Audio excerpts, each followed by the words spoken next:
Let everyone stand up and take our Bibles to Psalms 86.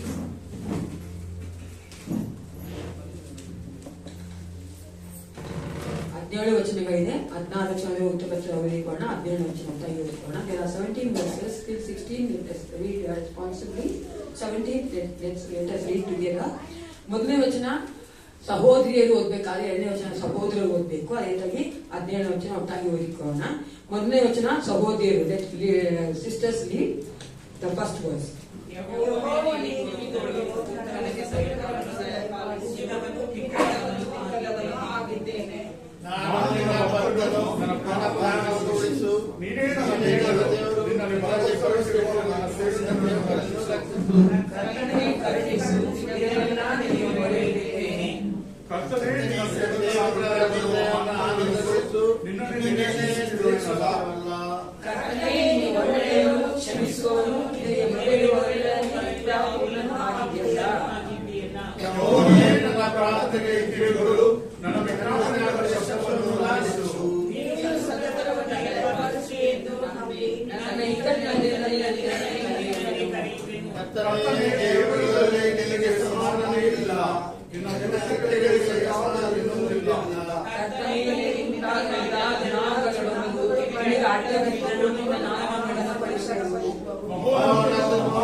ಹದಿನೇಳು ವರ್ಷ ಒಟ್ಟಾಗಿ ಓದಿಕೊಳ್ಳೋಣ. ನನಗೆ ಒಂದು ಶುಭವನ್ನು ತೋರಿಸು, ನನ್ನ ಅಧಿಕಾರವನ್ನು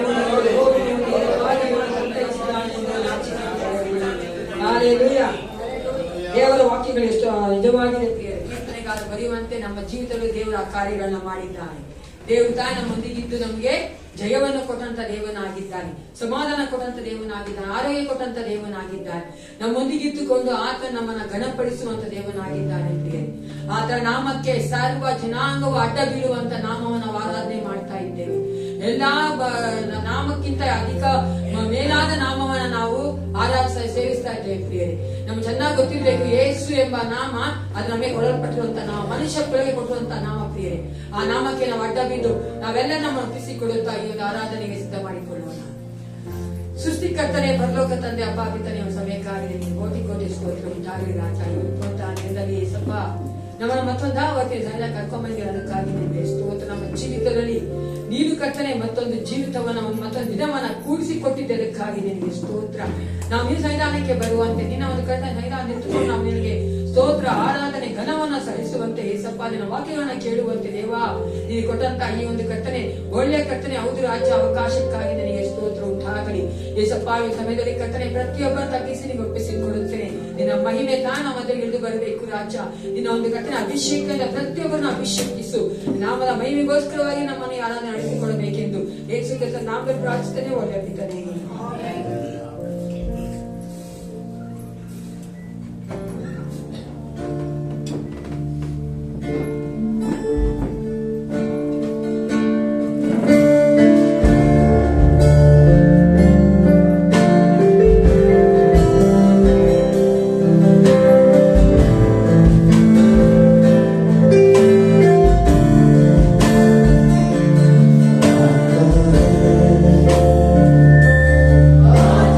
Yeah.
ಹಾಗೆ ನಾವು ದಿಕ್ಕಿಲ್ಲದವರು, ಕುಗ್ಗಿ ಹೋದವರು ಹಾಗೆ ಕರುಣೆಯ ನಾವು ಒಂದು ಕಷ್ಟದಿಂದ, ದೇಹದಲ್ಲಿ ಒಂದು ನೋವಿನಿಂದ ಆತನ ಬಳಿಯಲ್ಲಿ ಬರುತ್ತೇವೆ ಪ್ರಿಯರೇ.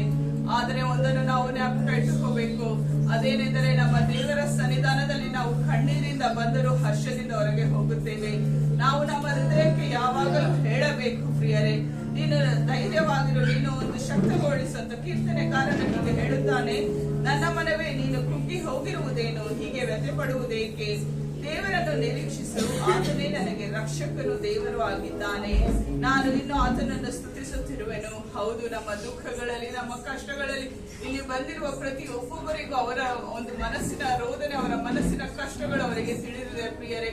ಅದನ್ನು ದೇವರು ನೋಡುವಾತನಾಗಿದ್ದಾನೆ. ನೀವು ನಿಮಗೆ ಹೇಳಿ, ಕರ್ತನು ನಮ್ಮ ಮಧ್ಯದಲ್ಲಿರುವಾಗ ನಮಗೆ ಭಯವಿಲ್ಲ ಎಂದು. ನಾವೆಲ್ಲರೂ ಕರ್ತನ ಮುಂದೆ ನಮ್ಮ ಎಲ್ಲಾ ಚಿಂತ ಭಾರಗಳನ್ನು ಇಡುತ್ತಾ, ನಮ್ಮ ಮನಸ್ಸನ್ನು ಧೈರ್ಯಪಡಿಸುತ್ತಾ ಆತನ ಆರಾಧನೆಗೆ ನಾವು ಸಿದ್ಧವಾಗುವ ಹಾಗೆ, ಭಯಪಡಬೇಡ ನನ್ನ ಆತ್ಮವೇ ಎಂಬ ಒಂದು ಹಾಡಿನಿಂದ ನಾವೆಲ್ಲರೂ ಶಕ್ತಿಯನ್ನು ಹೊಂದಿಕೊಳ್ಳೋಣ.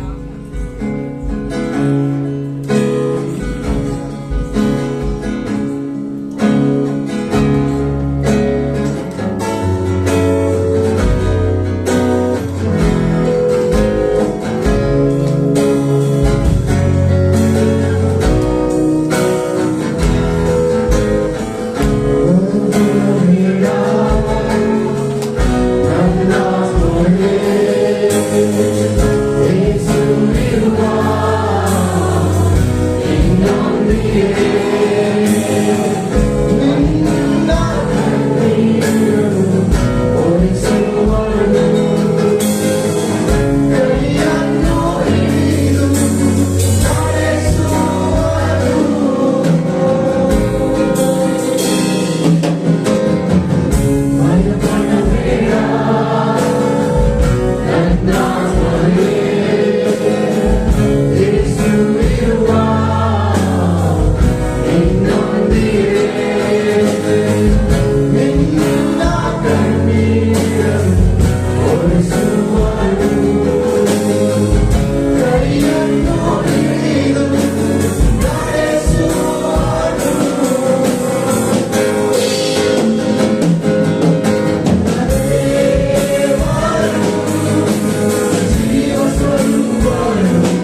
ವಾಕ್ಯದಲ್ಲಿ ಅವನು ಹೇಳುತ್ತಾನೆ, ನನ್ನ ಶತ್ರುವೆ ನನ್ನ ವಿಷಯದಲ್ಲಿ ಹಿಗ್ಗಬೇಡ, ನಾನು ಬಿದ್ದಿದ್ದರೂ ಹೇಳುವೆನು, ಕತ್ತಲಲ್ಲಿ ಕೂತಿದ್ದರೂ ಯೆಹೋವನು ನನಗೆ ಬೆಳಕಾಗುವನು. ಹೌದು, ನಮಗೆ ಎಷ್ಟೇ ಕಷ್ಟಗಳಿದ್ದರೂ ಕರ್ತನು ತಾನೇ ನಮ್ಮನ್ನು ಕೈ ಬಿಡದೆ ಕಾಪಾಡುವಂತವನಾಗಿದ್ದಾನೆ. ಆತನು ನಮ್ಮನ್ನು ದುಃಖದಲ್ಲಿ ಬಿಡುವುದಿಲ್ಲ ಪ್ರಿಯರೇ. ನಾವು ಕೀರ್ತನೆ 30ರಲ್ಲಿ ನೋಡುತ್ತೇವೆ, ಯೆಹೋವನೇ ನನ್ನ ಶತ್ರುಗಳು ಸಂತೋಷಿಸುವುದಕ್ಕೆ ಅವಕಾಶ ಕೊಡಬೇಡ, ನನ್ನನ್ನು ಉತ್ತರಿಸುವುದರಿಂದ ನಿನ್ನನ್ನು ಕೊಂಡಾಡುವೆನು. ಯೆಹೋವನೇ ನನ್ನ ದೇವರೇ, ನಿನಗೆ ಮೊರೆ ಇಡಲು ನನ್ನನ್ನು ಸ್ವಸ್ಥ ಮಾಡಿದ್ದಿ. ಯೆಹೋವನೇ ನನ್ನ ಪ್ರಾಣವನ್ನು ಪಾತಾಳದಿಂದ ಎತ್ತಿದ್ದೀಯಲ್ಲ, ನನ್ನನ್ನು ಸಮಾಧಿಯಲ್ಲಿ ಸೇರಗೊಡದೆ ಬದುಕಿಸಿದೀಯಲ್ಲ. ಯೆಹೋವನ ಭಕ್ತರೇ ಆತನನ್ನು ಕೀರ್ತಿಸಿರಿ, ಆತನ ಪರಿಶುದ್ಧ ನಾಮವನ್ನು ಕೊಂಡಾಡಿರಿ. ಆತನ ಕೋಪವು ಕ್ಷಣ ಮಾತ್ರವೇ, ಆತನ ಅನುಗ್ರಹವೋ ಜೀವಮಾನವೆಲ್ಲ ಇರುವುದು. ಸಂಜೆಗೆ ದುಃಖವೆಂಬುದು ಬಂದು ನಮ್ಮ ಬಳಿಯಲ್ಲಿ ಇಳುಕೊಂಡರು, ಮುಂಜಾನೆ ಹರ್ಷಧ್ವನಿ ಕೇಳಿಸುವುದು. ಹೌದು ಪ್ರಿಯರೇ, ಕಷ್ಟಗಳು ನಮಗೆ ಇದ್ದರೂ ನಾವು ಮುಂಜಾನೆ ಹರ್ಷಧ್ವನಿಯಾಗಿ ಕರ್ತನನ್ನು ಸೇವಿಸಬೇಕಾಗಿದೆ. ಏಕೆಂದರೆ ನಾವು ಸೇವಿಸುವ ದೇವರು ಎಲ್ಲಾ ಕಷ್ಟಗಳಿಗಿಂತ, ಎಲ್ಲಾ ವೈರಿಗಳಿಗಿಂತ ಆತನು ದೊಡ್ಡವನು. ನಾವೊಂದು ಸಮಯದಲ್ಲಿ ಕೂತುಕೊಂಡು ಈಗ ಕರ್ತನನ್ನು ಕೆಲ ಹಾಡುಗಳಿಂದ ಆತನ ಮಹತ್ತನ್ನು, ಆತನು ಎಷ್ಟು ದೊಡ್ಡವನು ಎಂದು ಹೇಳಿ, ಆತನ ಕೈಯಲ್ಲಿ ಅಸಾಧ್ಯವಾದ ಕಾರ್ಯಗಳು ಯಾವುದೂ ಇಲ್ಲವೆಂದು ಹೇಳಿ ಅರಿಕೆ ಮಾಡುತ್ತಾ ನಾವು ಸಂತೋಷದಿಂದ ಆತನನ್ನು ಘನಪಡಿಸೋಣ.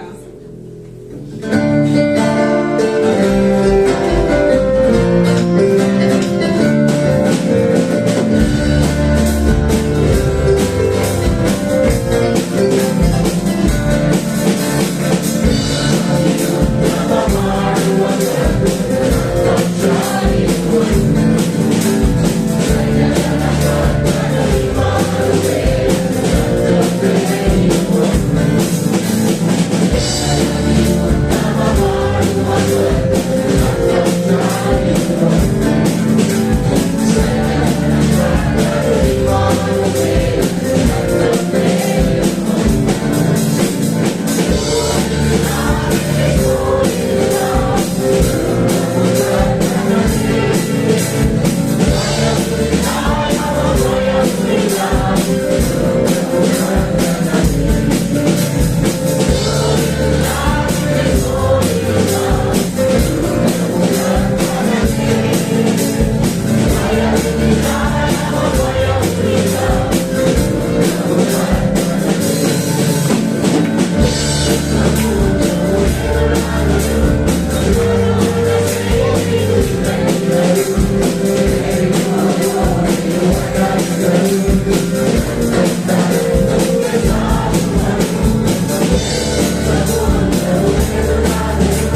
ಯಾರಾದರೂ ಒಬ್ಬರು ಕರ್ತನು ನಮಗೆ ಅಸಾಧ್ಯವಾದ ಕಾರ್ಯಗಳನ್ನು ಸಾಧ್ಯ ಮಾಡಿಕೊಟ್ಟದಕ್ಕಾಗಿ, ಕರ್ತನು ನಮ್ಮ ಪಕ್ಷ ಇರುವುದಕ್ಕಾಗಿ ಆತನನ್ನು ಕೊಂಡಾಡುವ ಹಾಗೆ ಸಭೆಯ ಪರವಾಗಿ, ಕುಟುಂಬದ ಪರವಾಗಿ ದೇವರಿಗೆ ಸ್ತೋತ್ರವನ್ನು ಸಲ್ಲಿಸಬೇಕೆಂದು ಕೇಳಿಕೊಳ್ಳುತ್ತೇನೆ.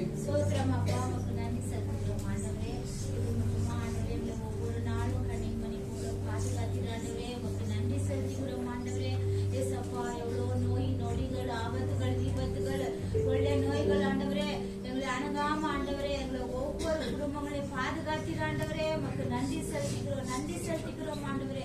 அப்பா உமக்கு நன்றி. எவ்வளோ கண்ணீர் வேதனைகள் விருப்பங்கள் எல்லாம் இருக்கும் போது ஆண்டவரே தாங்கும் தாய் உள்ளமா இருக்கிற ஆண்டவரே, அதுக்காக உமக்கு நன்றி செலுத்திக்கிறோம் ஆண்டவரே. அப்பா உமக்கு நன்றி. நினைப்பதுக்கும் ஜெபிப்பதுக்கும் அதிகமா நீ செய்திருக்கிறீங்க ஆண்டவரே. உமக்கு நன்றி செலுத்திக்கிறோம் ஆண்டவரே. ஏசப்பா இந்த நேரத்துல கர்த்தாவே எங்க சபையில இருக்கிற ஒவ்வொரு குடும்பத்தையும் ஆண்டவரே எவ்வளவு நோய் நொடிகள் எல்லாம் விலக்கி காத்து கொண்டீங்க ஆண்டவரே. உமக்கு நன்றி கர்த்தாவே. ஓடா கொடி நன்றி. பெரியவங்களுக்கு சிறு பேருக்கும் ஆண்டவரே, வாலிபர்களே சிறு பிள்ளைகளே எல்லாரும் ஸ்கூலு காலேஜுக்கு போகும்போது வரும்போது, ஆபீஸுகளுக்கு போகும்போது வரும்போது உங்க தூதர்களை வைத்து பாதுகாத்தீர் ஆண்டவரே. உமக்கு நன்றி சுவாமி. இந்த நிமிஷத்துல போய் அடுத்த நிமிஷம் நாங்க வரணும் கூட எங்களுக்கு இல்ல ஆண்டவரே, ஆனா உங்களோட கிருபை எங்களை தாக்கி கொண்டிருக்கிறது ஆண்டவரே. அதுக்காக உமக்கு நன்றி. எங்க வாகனம் மேல எல்லாம் ரத்தத்தை போட்டீரே, உமக்கு நன்றி செலுத்திக்கிறோம். எங்க பிள்ளைங்க மேல எல்லாம் ரத்தத்தை பூசினீரே, உமக்கு நன்றி செலுத்திக்கிறோம் ஆண்டவரே. எங்களுக்காக பரிந்து பேசிக்கிற பிதாவே கோடி நன்றி செலுத்திக்கிறோம் ஆண்டவரே. நல்ல உணவு சுகம் பலம் தந்து எங்களை பாதுகாத்தீர் ஆண்டவரே. உமக்கு நன்றி செலுத்திக்கிறோம். எல்லா துதி கன மகிமை உமக்கே செலுத்திக்கிறோம் ஜீவன் நல்ல பிதாவே. ஆமென்.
ನಮ್ಮಲ್ಲಿರುವ ಯಾವುದೊಂದು ಸಹ ದೇವರು ಕೊಡದೆ ನಮ್ಮಲ್ಲಿ ಇಲ್ಲ.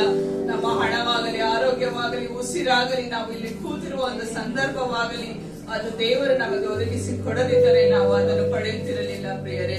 ಈ ಒಂದು ಸಮಯದಲ್ಲಿ ನಮ್ಮ ಮಧ್ಯದಲ್ಲಿರುವ ಪಾಲ್ ಬ್ರದರ್ ಅವರು ಕರ್ತನ ಎಲ್ಲಾ ಉಪಕಾರಗಳನ್ನು, ಆತನು ನಮ್ಮನ್ನು ಪಾಪದಿಂದ ಕರೆದದ್ದನ್ನು ನೆನೆಸಿ, ಆತನು ನಮ್ಮನ್ನು ಉನ್ನತ ಸ್ಥಾನದಲ್ಲಿರುವುದನ್ನು ನೆನೆಸಿ, ಆತನ ಒಂದು ಎಲ್ಲಾ ವರದಾನಗಳಿಗಾಗಿ ಆತನನ್ನು ಸ್ತುತಿಸಬೇಕೆಂದು ಕೇಳಿಕೊಳ್ಳುತ್ತೇನೆ. ಮಹಾಪರಿಶುದ್ಧನಾದಂತ ದೇವನೇ ಸಯ್ಯ, ಅಪ್ಪ ಈ ಒಂದು ಪುನರುತ್ಥಾನ ದಿನಕ್ಕಾಗಿ ನಿನಗೆ ಘನವಾದ ಸ್ತೋತ್ರಗಳನ್ನು ಸಲ್ಲಿಸ್ತೇವೆ ಸಯ್ಯ. ಅಪ್ಪ ನೀನು ಎಷ್ಟೊಂದು ಒಳ್ಳೆ ದೇವನ ರಾಜ್ಯ ಸ್ವಾಮಿ. ಅಪ್ಪ ನಿನ್ನೊಂದು ಮಹಿಮೆಯುಳ್ಳ ಕಾರ್ಯಗಳಿಗಾಗಿ ನಿನಗೆ ಘನವಾದ ಸ್ತೋತ್ರಗಳನ್ನು ಸಲ್ಲಿಸುತ್ತೇವೆ ಸಯ್ಯ. ಅಪ್ಪ ವಿಶೇಷವಾಗಿ ರಾಜ್ಯ ಸ್ವಾಮಿ, ಅಪ್ಪ ಈ ಒಂದು ಪುನರುತ್ಥಾನ ದಿನದಲ್ಲಿ ರಾಜ್ಯ ಸ್ವಾಮಿ ನಿನ್ನೊಂದು ಸಮ್ಮುಖದಲ್ಲಿ ರಾಜ್ಯ ಸ್ವಾಮಿ, ಅಪ್ಪ ನಿನ್ನ ಕುಟುಂಬವಾಗಿ ನಾವು ರಾಜ್ಯ ಸ್ವಾಮಿ ನಿನ್ನನ್ನು ಆರಾಧಿಸುವಾಗಿ, ನಿನ್ನನ್ನು ಸ್ತುತಿಸುವಾಗಿ, ನಿನ್ನನ್ನು ಘನಪಡಿಸುವಾಗಿ ಸಯ್ಯ. ಅಪ್ಪ ನೀನು ಕೊಟ್ಟಂತೆ ಒಂದು ಕೃಪೆಯ ಸಮಯಕ್ಕಾಗಿ ನಿನಗೆ ಸ್ತೋತ್ರಗಳನ್ನು ಸಲ್ಲಿಸುತ್ತೇವೆ ಸಯ್ಯ. ಅಪ್ಪ ನೀನು ಎಷ್ಟೊಂದು ಉಪಕಾರಗಳು ನಮ್ಮ ಜೀವಿತದಲ್ಲಿ ನೆಲೆಸಿದಂತ ದೇವನ ರಾಜ್ಯ ಸ್ವಾಮಿ, ಎನ್ನಿಸದ ಅಸಾಧ್ಯವಾದ ಕಾರ್ಯಗಳು ರಾಜ್ಯ ಸ್ವಾಮಿ. ಅಪ್ಪ ನಮ್ಮಿಂದ ಅಸಾಧ್ಯವಾದ ಕಾರ್ಯಗಳು ನೀನು ರಾಜ್ಯ ಸ್ವಾಮಿ ನಮ್ಮ ಜೀವಿತದಲ್ಲಿ ನೆರವೇರಿಸಿಕೊಟ್ಟಂತ ಕರ್ತನಾಗಿರುವುದಕ್ಕಾಗಿ ಸಯ್ಯ ನಿನ್ನ ನಾಮಕ್ಕೆ ಘನವಾದ ಸ್ತೋತ್ರಗಳನ್ನು ಸಲ್ಲಿಸುತ್ತೇವೆ ಸಯ್ಯ. ಪ್ರತಿ ಕ್ಷಣವು ರಾಜ್ಯ ಸ್ವಾಮಿ, ಪ್ರತಿ ದಿನವೂ, ಪ್ರತಿ ತಿಂಗಳು, ಪ್ರತಿ ವರ್ಷಗಳು ಸಯ್ಯ. ಅಪ್ಪ ನಿನ್ನ ಮಕ್ಕಳಿಗೆ ನೀನು ಕಣ್ಮಣಿಗೆ ಹಾಗಿದ್ದು ರಾಜ್ಯ ಸ್ವಾಮಿ. ಅಪ್ಪ ನಿನ್ನ ಒಂದು ಕೃಪಾ ವರಗಳು ರಾಜ್ಯ ಸ್ವಾಮಿ ತುಂಬಿಸಿ ನಡೆಸುತ್ತಾ ಬಂದಿರುವುದಕ್ಕಾಗಿ ನಿಮಗೆ ಘನವಾದ ಸ್ತೋತ್ರಗಳನ್ನು ಸಲ್ಲಿಸುತ್ತೇವೆ ಸಯ್ಯ. ಅಪ್ಪ ಹೌದು ರಾಜ್ಯ ಸ್ವಾಮಿ, ನಮ್ಮಲ್ಲಿರುವುದೆಲ್ಲವೂ ನಿನ್ನದೇ ರಾಜ್ಯ ಸ್ವಾಮಿ. ನಾನು ನಮ್ಮದು ಏನೂ ಇಲ್ಲ ರಾಜ್ಯ ಸ್ವಾಮಿ, ಎಲ್ಲವೂ ನೀನು ಕೊಟ್ಟಂತ ರಾಜ್ಯ ಸ್ವಾಮಿ ದಯೆಯಾಗಿದೆ, ಎಲ್ಲವೂ ನೀನು ಕೊಟ್ಟಂತ ಒಂದು ಉಚಿತವಾದ ಕೃಪೆಯಾಗಿದೆ ರಾಜ್ಯ ಸ್ವಾಮಿ. ಅಪ್ಪ ವಿಶೇಷವಾಗಿ ರಾಜ್ಯ ಸ್ವಾಮಿ ನಿನ್ನ ಮಕ್ಕಳಿಗೆ ನೀನು ರಾಜ್ಯ ಸ್ವಾಮಿ, ಅಪ್ಪ ನೀನು ಅನುಗ್ರಹಿಸಿಕೊಟ್ಟಂತ ಎಲ್ಲ ನಿನ್ನ ಮೇಲಾದ ಆಶೀರ್ವಾದಗಳಿಗಾಗಿ ನಿನಗೆ ಸಭೆಯಾಗಿ ನಿನಗೆ ಕೋಟಿ ಅನುಕೂಲ ಸ್ತೋತ್ರಗಳನ್ನು ಸಲ್ಲಿಸ್ತೇವೆ ಸಯ್ಯ. ಅಪ್ಪ ನಮ್ಮನ್ನು ನಡೆಸುವಂತ ದೇವನು ರಾಜ್ಯ ಸ್ವಾಮಿ, ನಮ್ಮನ್ನು ಕಾಯುವಂತ ದೇವನು ರಾಜ್ಯ ಸ್ವಾಮಿ, ನಮ್ಮನ್ನು ಎಂದಿಗೂ ಕೈ ಬಿಡದಂತ ದೇವನು ನೀನೊಬ್ಬನೇ ಆಗಿರುವುದಕ್ಕಾಗಿ ನಿನಗೆ ಘನವಾದ ಸ್ತೋತ್ರಗಳನ್ನು ಸಲ್ಲಿಸ್ತೇವೆ ಸಯ್ಯ. ಅಪ್ಪ ಇದುವರೆಗೂ ನಮ್ಮನ್ನು ನಡೆಸಿದಂತ ದೇವನು, ಇನ್ನು ಮುಂದೆ ನಮ್ಮನ್ನು ಆಳ್ವಿಕೆ ಮಾಡುವಂತ ಕರ್ತನು ನೀನಾಗಿರುವುದಕ್ಕಾಗಿ ಘನವಾದ ಸ್ತೋತ್ರಗಳನ್ನು ಸಲ್ಲಿಸಿದ ನಮ್ಮ ಒಡೆಯನು ರಕ್ಷಕನಾಗಿರುವ ಯೇಸುವಿನ ಅತಿ ಪರಿಶುದ್ಧವಾದ ನಾಮಕ್ಕೆ ನಾವು ಘನವಾದ ಸ್ತೋತ್ರಗಳನ್ನು ಸಲ್ಲಿಸುತ್ತೇವೆ.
ಸೋಲುಗಳಲ್ಲಿ ಜಯವನ್ನು ಕೊಟ್ಟರು, ಯಾರು ನಮ್ಮ ಸಂಗಡ ಬಿಡದೆ ಇದ್ದರು. ಹೌದು ಪ್ರಿಯರೇ, ನಮ್ಮ ದೇವರು ಒಬ್ಬನೇ ನಮ್ಮ ಜೊತೆ ಇದ್ದವನು.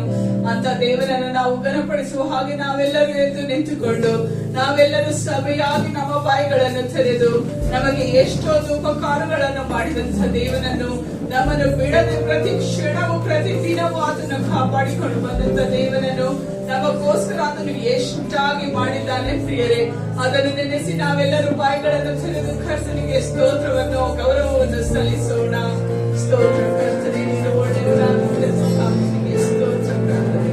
ನಮ್ಮ ಎಲ್ಲ ಕಷ್ಟಗಳಲ್ಲಿ ನೀನು ನಮ್ಮ ಜೊತೆಯಲ್ಲಿ, ನಮ್ಮ ಎಲ್ಲ ದುಃಖಗಳಲ್ಲಿ ನಮ್ಮ ಜೊತೆಯಲ್ಲಿ ಅದಕ್ಕಾಗಿ ನಿನಗೆ ಸ್ತೋತ್ರ ಸಲ್ಲಿಸ್ತೇವೆ. ನಮ್ಮನ್ನು ಬಿಡದೆ ಕರ್ತನೆ, ಕರ್ತನೆ, ನಮ್ಮ ಬಾಯಿಗೆ ಕರ್ತನೆ ಸಂತೋಷ ಸುಖದ ಹಾಗೆ ನಮ್ಮನ್ನು ನೀನು ಕಾಪಾಡಿಕೊಳ್ಳುವುದಾದರೆ, ನೀತಿವಂತನಿಗೆ ಬರುವ ಕಷ್ಟಗಳು ಅನೇಕವಿದ್ದರೆ ಯೆಹೋವನು ಎಲ್ಲವನ್ನೂ ಬಿಡಿಸುತ್ತಾನೆ.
ಸ್ತೋತ್ರವನ್ನು ಸಲ್ಲಿಸ್ತೇವೆ ರಾಜ.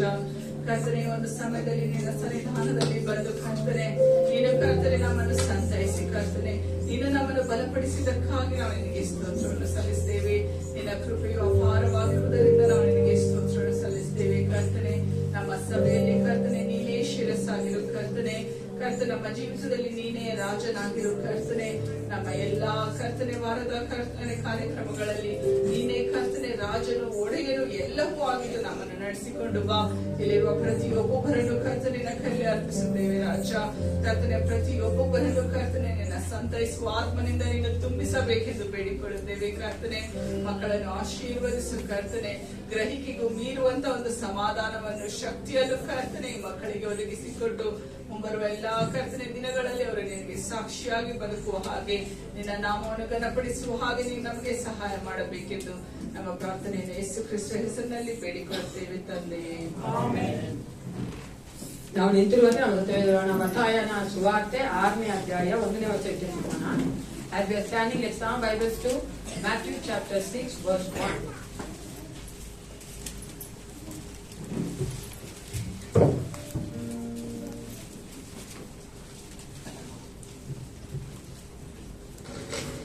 ಮತ್ತಾಯನ ಸುವಾರ್ತೆ 6ನೇ ಅಧ್ಯಾಯ 1ನೇ ವಚನ. ನಾವೆಲ್ಲರೂ ಒಟ್ಟಾಗಿ ವಚನಗಳನ್ನ ಓದಿಕೊಳ್ಳೋಣ.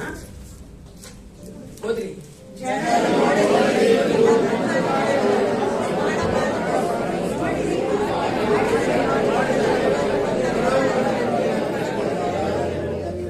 ದೇವರು ಈ ರೀತಿಯಾಗಿ ನಮ್ಮನ್ನು ಸಹ ನಡೆಸ್ಕೊಳ್ಳಿ. ಎಲ್ಲರೂ ಕೂತ್ಕೊಳ್ಳಿ. ಸಂಡೇ ಸ್ಕೂಲ್ ಮಕ್ಕಳು ಸಂಡೇ ಸ್ಕೂಲ್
ನಮ್ಮನ್ನು ಅತ್ಯಧಿಕವಾಗಿ ಪ್ರೀತಿ ಮಾಡುವಂತಹ ಯೇಸು ಕ್ರಿಸ್ತನ ನಾಮದಲ್ಲಿ ನಿಮ್ಮನ್ನು ನಾವು ಸ್ವಾಗತ ಮಾಡುವವರಾಗಿದ್ದೇವೆ. Praise the Lord. ದೇವತಾ ನಮ್ಮನ್ನ ಆಶೀರ್ವದಿಸಿ ನಮ್ಮೊಂದಿಗೆ ಇದ್ದುಕೊಂಡು ಈ ವಾರವೆಲ್ಲ ಕಾಪಾಡಿಕೊಂಡು ಬಂದು ಪುನರುತ್ಥಾನದಿಂದ ನಮ್ಮನ್ನ ಆತನಿಂದ ಕರ್ಕೊಂಬಂದಿದ್ದಾನೆ. Are you happy in the presence of the Lord? ದೇವರ ಸನ್ನಿಧಾನದಲ್ಲಿ ನಾವು ಸಂತೋಷವುಳ್ಳವರಾಗಿದ್ದೇವೆ.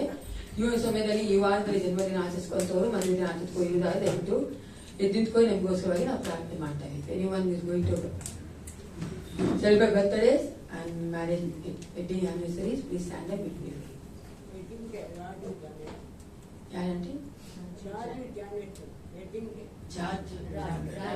ರಾಜು ಜಾನೆಟ್ ಕೂತ್ಕೊಳ್ಳಿ ಆಂಟಿ. ಬರ್ತಾರೆ, ನಿನಗೂ ಬರ್ತಾರೆ, ನನಗೂ ಬರ್ತಾರೆ. ನಮ್ಮ ಜೇಕಬಣ್ಣ ಅವರು ಮುಂದೆ ಬಂದು ಪ್ರಾರ್ಥನೆ ಮಾಡೋಕೆ ಹೇಳ್ಕೊಡ್ತೇನೆ. ಬರ್ತಾರೆ ಆಚರಿಸುವಂತ ಮಕ್ಕಳಿಗೆ ಮತ್ತೆ ಮದುವೆ ದಿನ ಆಚರಿಸುವಂತ ಮಕ್ಕಳಿಗೆ ಅದೇ ಕಾಣಿಕೆಗೋಸ್ಕರವಾಗಿ ವಾಕ್ಯಕ್ಕೋಸ್ಕರವಾಗಿ ಪ್ರಾರ್ಥನೆ ಮಾಡ್ತೇನೆ.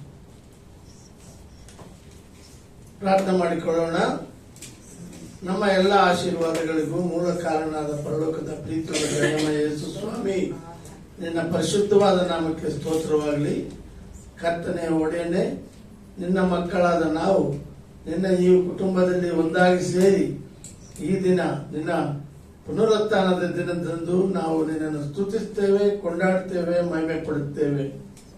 ದೇವ, ನೀನು ಈ ಸಮಯದಲ್ಲಿ ನಾವು ಆಚರಿಸುವ ನಿನ್ನ ಸನ್ನಿಧಾನದಲ್ಲಿ ನಿನ್ನ ಅನ್ಯೋನ್ಯತೆಗಾಗಿ ಸ್ತೋತ್ರ ಮಾಡ್ತೇವೆ.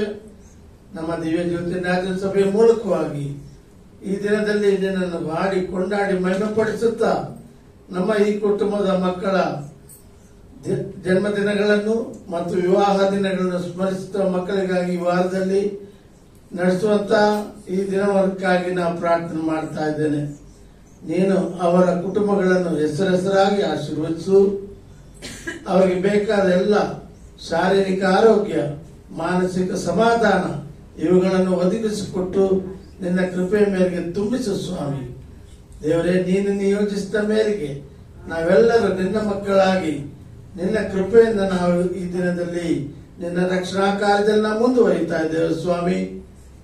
ದೇವ, ಈ ವಿಶೇಷವಾಗಿ ಇವರ ಕುಟುಂಬಗಳಲ್ಲಿರುವ ಎಲ್ಲ ತೊಂದರೆ ಬಾಧೆಗಳನ್ನು ನಿವಾರಿಸಿಕೊಡು. ತಮ್ಮ ಜನ್ಮದಿನವನ್ನು ಆಚರಿಸುವ ಮಕ್ಕಳಿಗೆ ಒಳ್ಳೆ ಆರೋಗ್ಯ ಕೊಡು. ಒಳ್ಳೆ ನಿನ್ನ ಸೇವೆಗಾಗಿ ಅವರು ಕಾತುರದಿಂದ ದುಡಿಯುವಂತೆ ಬೇಕಾದ ಸಹಾಯವನ್ನು ಮಾಡು. ಮಾತ್ರವಲ್ಲದೆ ಪ್ರಭು, ತಮ್ಮ ವಿವಾಹ ದಿನವನ್ನು ಆಚರಿಸುವ ಅವರು ಆ ಮಕ್ಕಳಿಗಾಗಿ ಕೂಡ ನಾವು ವಿಶೇಷವಾಗಿ ಪ್ರಾರ್ಥನೆ ಮಾಡ್ತಾ ಇದ್ದೇವೆ. ಅವರಲ್ಲಿ ನಿನ್ನ ಪ್ರೀತಿ, ಅನ್ಯೋನ್ಯತೆ, ಒಗ್ಗಟ್ಟು, ಸಮಾಧಾನ ಇವುಗಳನ್ನು ಒದಗಿಸಿಕೊಡು ಸ್ವಾಮಿ. ಈ ಕುಟುಂಬಗಳ ವಿರುದ್ಧವಾಗಿ ನಡೆಯುವ ಎಲ್ಲ ದುಷ್ಟ ಕಾರ್ಯಗಳಿಗಾಗಿ ಯೇಸು ನಾಮದಲ್ಲಿ ನಾವು ಶ್ರಮಿಸ್ತಾ ಇದ್ದೇವೆ ಸ್ವಾಮಿ.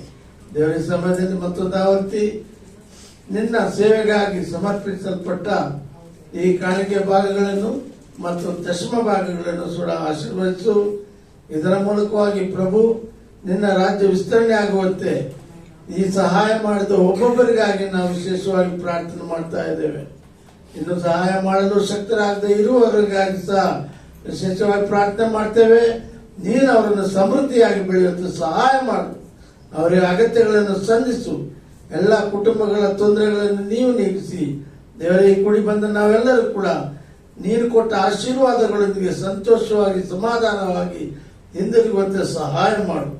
ದೇವರ ಈ ಸಮಯದಲ್ಲಿ ಸಣ್ಣ ಮಕ್ಕಳಿಗಾಗಿಯೂ ಮತ್ತು ನಿನ್ನ ವಾಕ್ಯಕ್ಕಾಗಿ ಸಹ ಪ್ರಾರ್ಥನೆ ಮಾಡ್ತಾ ಇದ್ದೇವೆ. ನಿನ್ನ ವಾಕ್ಯಗಳು ನಮಗೆ ಕಾಲಿಗೆ ದೀಪವಾಗಿತ್ತು, ದಾರಿಗೆ ಬೆಳಕಾಗಿತ್ತು.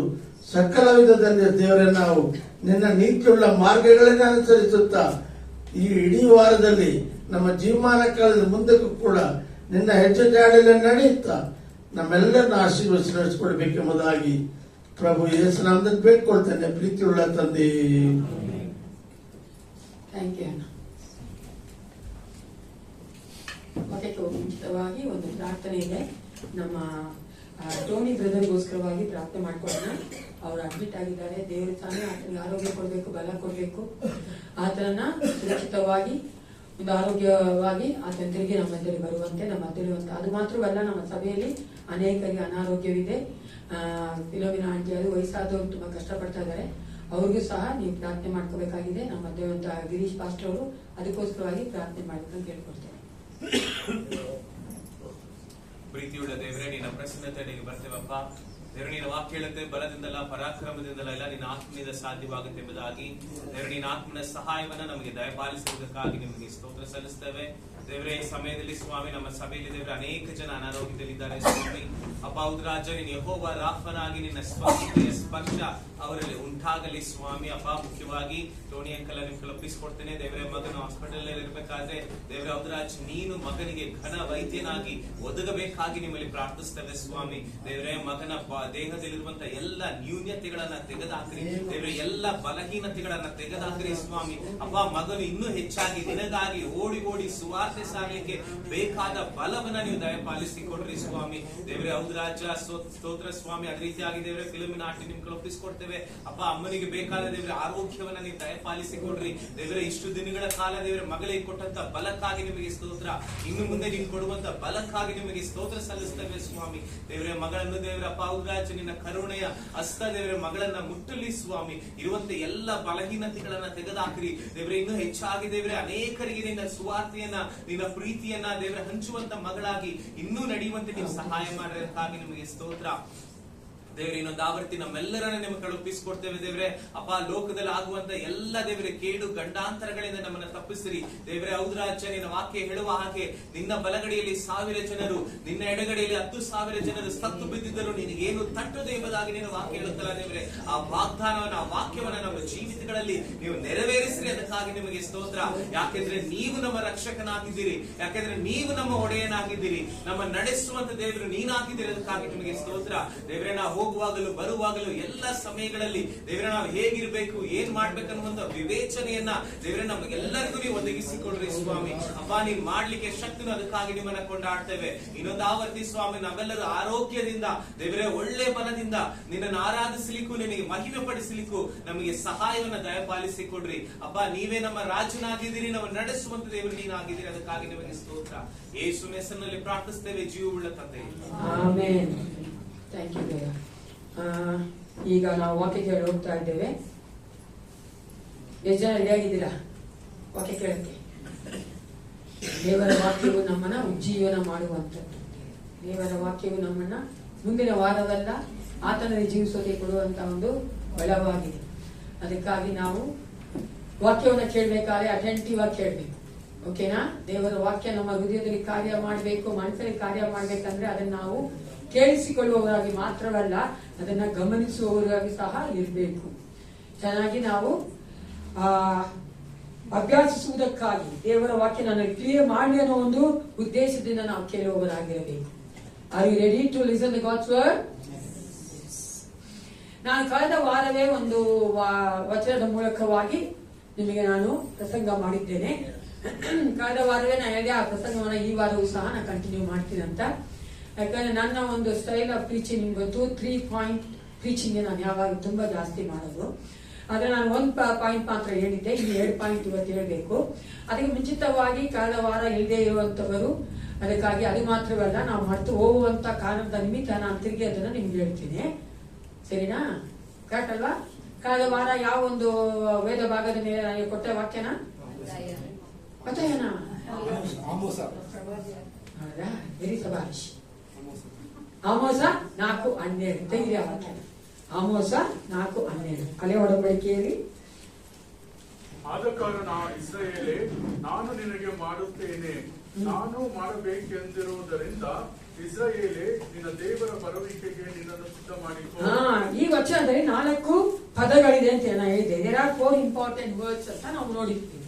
ನಾನು ಎಲ್ಲವನ್ನು ಹೇಳಕ್ ಹೋಗೋದಿಲ್ಲ. ನಾನು ನಿಮ್ಗೆ ಸಂಕ್ಷಿಪ್ತವಾಗಿ ಕಳೆದ ವಾರ ಏನ್ ನಾನು ಟೀಚ್ ಮಾಡಿದೆ ಅಂತ ಹೇಳಿ ಮುಂದೆ ನಾನು ಹೋಗುವಳಾಗಿದ್ದೇನೆ. ನಾವಲ್ಲಿ ನೋಡ್ತೇವೆ 4 ಮುಖ್ಯವಾದ ಒಂದು ಪದಗಳಲ್ಲಿ. ಮೊದಲನೇದಾಗಿ ಇಸ್ರಾಯೇಲೇ ಅಂತ ಹೇಳ್ಬೇಕಾದ್ರೆ, ಹೂ ಇಸ್ ದಟ್ ಇಸ್ರಾಯೇಲ್ ಅಂತ ನೋಡ್ಬೇಕಾದ್ರೆ ನಾವು ನೋಡ್ತೇವೆ ಹಳೆ ಒಡಂಬಡಿಕೆಯಲ್ಲಿ ಅಬ್ರಹಾಮನ ಮಕ್ಕಳಾದಂತಹ ನಾವು ನೋಡ್ತೇವೆ ಯಾಕೋಬನನ್ನ ದೇವರು ಏನಂತ ಕರೆದ್ರು? ಇಸ್ರಾಯೇಲೇ ಅಂತ ಕರೆದ್ರು. ಈಗ ಹೊಸ ಒಡಂಬಡಿಕೆಯಲ್ಲಿ ಯಾರೆಲ್ಲ ಯೇಸು ಕ್ರಿಸ್ತನಲ್ಲಿ ನಂಬಿಕೆ ಇಟ್ಟಿದ್ದೇವೋ, ಆತನ ಅಂಗೀಕರಿಸಿಕೊಂಡಿದ್ದೇವೋ, ಆತನ ಒಂದು ಒಡಂಬಡಿಕೆಯಲ್ಲಿದ್ದೇವೋ ಅವರನ್ನ ನಾವು ಇಸ್ರಾಯೇಲ್ ಅಂತ ಕರೆಯುವುದನ್ನು ನೋಡುತ್ತೇವೆ. ನಾವೆಲ್ಲರೂ ಸಹ ಇಸ್ರಾಯೇಲ್ ಆಗಿದ್ದೇವೆ ಯೇಸು ಕ್ರಿಸ್ತನ ನಂಬಿಕೆಯ ಮೂಲಕವಾಗಿ ದೇವರಿಗೆ. ಅಂದ್ರೆ ನಾವು ಚೋಸನ್ ಪೀಪಲ್ ಆಫ್ ಗಾಡ್, ದೇವರಿಂದ ಆರಿಸಲ್ಪಟ್ಟಂತ ಒಂದು ಜನರಾಗಿದ್ದೇವೆ. ಅದು ಮಾತ್ರವಲ್ಲ, ದೇವರ ಸಂಗಡ ಓಡಾಡುವಂತಹ ಜನರಾಗಿದ್ದೇವೆ. ಹಲ್ಲೆಲೂಯಾ. ಇಸ್ರಾಯೇಲ್ ನೋಡಿ ದೇವರು ಹೇಳ್ತಾನಲ್ವಾ, ಆತನು ಇಸ್ರಾಯೇಲ್ ಹೆಸರು ಬರೆದಕ್ಕೋಸ್ಕರವಾಗಿ ಆತನು ದೇವರ ಸಂಗಡ ಹೋರಾಡಿದ ಮನುಷ್ಯನು ಎಂದು. ನಾವು ಸಹ ದೇವರ ಮಕ್ಕಳಾಗಿ ದೇವರೊಂದಿಗೆ ಓಟ ಮಾಡ್ತೀವಾ ಇಲ್ವಾ? ಯಾರ ಓಟ ಮಾಡ್ತೀರಿ? Do you have that habit of struggling with the Lord? Practice ಇದೆಯಾ ನಿಮ್ಮ? ಫೈಟ್ ಮಾಡ್ತೀರಾ ದೇವರೊಟ್ಟಿಗೆ? ಮಾಡ್ಬೇಕು. ಯೂಶಲ್ ಮನುಷ್ಯರೊಟ್ಟಿಗೆ ಮಾಡ್ತೀವಿ, ದೇವರೊಟ್ಟಿಗೆ ಮಾಡ್ಬೇಕು. ನೋಡಿ, ಯಾಕೊಬ್ಬ ನೀ ನನ್ನ ಆಶೀರ್ವದಿಸೋವರೆಗೂ ನಾನು ನಿನ್ನ ಬಿಡೋದಿಲ್ಲ ಅಂತ ಹೋರಾಟ ಮಾಡ್ದ ಅಲ್ವಾ? God loves that. ಅದೇನ್ ತೋರಿಸುತ್ತೆ ಗೊತ್ತಾ? ನೀನೇ ನನಗೆ ಗತಿ ಸಪ್ಪ ಅಂತ ತೋರಿಸೋದು, ನನಗೆ ಬೇರೆ ಗತಿ ಇಲ್ಲ, ಬೇರೆ ಮಾರ್ಗ ಇಲ್ಲ ಅಂತ ತೋರಿಸುವಂತ ಒಂದು ಕಾರ್ಯವಾಗಿ ಅದನ್ನ ನಾವು ನೋಡುತ್ತೇವೆ. ಅದ ನಂತರ ಅಲ್ಲಿ ಇನ್ನೊಂದು ಪದ ಇದೆ, ಏನಂತ ಹೇಳ್ತಾರೆ ಅಲ್ಲಿ? ನಿನ್ನ ದೇವರ ಅಲ್ವಾ, ಇವಾಗ ಆ ದೇವರು ಯಾರು ಅಂತ ನಾನು ನಿಮ್ಮನ್ನು ಕೇಳಿದೆ. ದೇವರನ್ನ ಸಂಧಿಸಿದ್ದೀರಾ ಅಂತ ಕೇಳಿದೆ. ಯಾಕಂದ್ರೆ ವಿಶ್ವಾಸಿಗಳಾದ ನಾವು, ದೇವರ ಮಕ್ಕಳಾದ ನಮಗೆ ದೇವರೊಟ್ಟಿಗೆ ಸಂಬಂಧ ಮಾತ್ರವಲ್ಲ, ದೇವರೊಟ್ಟಿಗೆ ಏನಿರ್ಬೇಕು? ಅಬ್ಬಾ, ವೆರಿ ಗುಡ್, ಥ್ಯಾಂಕ್ ಯು. ಅನ್ಯೋನ್ಯತೆ ಇರ್ಬೇಕು. ಯಾವ ಒಂದು ರಿಲೇಶನ್ಶಿಪ್ ಆಗ್ಲಿ ಅನ್ಯೋನ್ಯತೆ ಇಲ್ಲ ಅಂದ್ರೆ ಬಿದ್ದು ಹೋಗ್ತದೆ, ಅದು ಲಾಂಗ್ ಲಾಸ್ಟಿಂಗ್ ಆಗಲ್ಲ. ಅಂದ್ರೆ ಆ ಒಂದು ಸಂಬಂಧದಲ್ಲಿ ಅನ್ಯೋನ್ಯತೆ ಇಲ್ಲ ಅಂದ್ರೆ ಆ ಸಂಬಂಧ ಮೌಲ್ಯಗಳನ್ನ ಅದು ಕಳ್ಕೊಂಡ್ಬಿಡ್ತದೆ. ಅದಕ್ಕೋಸ್ಕರವಾಗಿ ನಾವು ಅನ್ಯೋನ್ಯತೆ ಉಳ್ಳವರಾಗಿರ್ಬೇಕು ಅಂದ್ರೆ ನಾವು ಮಾತನಾಡಬೇಕು. ಎಲ್ರು ಹೇಳಿ, ಬೇಕಂತ ಮಾತಾಡಬಾರ್ದು, ಇಲ್ದೆಲ್ಲ ಮಾತಾಡಬಾರ್ದು. ಹೆಂಗೆ ನಾವು ಬೇರೆಯವ್ರಿಗೆ ನಮ್ಮ ಮಕ್ಕಳೊಟ್ಟಿಗೆ ಮಾಡ್ತೀವಿ, ಗಂಡೊಟ್ಟಿಗೆ ಮಾಡ್ತೀವಿ, ಹೆಂಡತಿಯೊಟ್ಟಿಗೆ ಮಾಡ್ತೀವಿ, ಫ್ರೆಂಡ್ಸ್ ಒಟ್ಟಿಗೆ ಮಾಡ್ತೀವಿ, ಮೀನಿಂಗ್ಲೆಸ್ ಆಗಿ ಮಾಡ್ತೀವಿ ಏನ್ರಿ? ಇಲ್ವಲ್ಲ, with meaning, with A purpose, ಒಂದು ಉದ್ದೇಶ ಇದೆ ನಾವು ಮಾತಾಡ್ಬೇಕಾದ್ರೆ. ಅದೇ ರೀತಿಯಾಗಿ ಒಂದು ಅರ್ಥಪೂರ್ಣ ಮಾತಾಡ್ತೀವಲ್ಲ, ಅದೇ ರೀತಿಯಾಗಿ ನಾವು ನೋಡ್ತೀವಿ.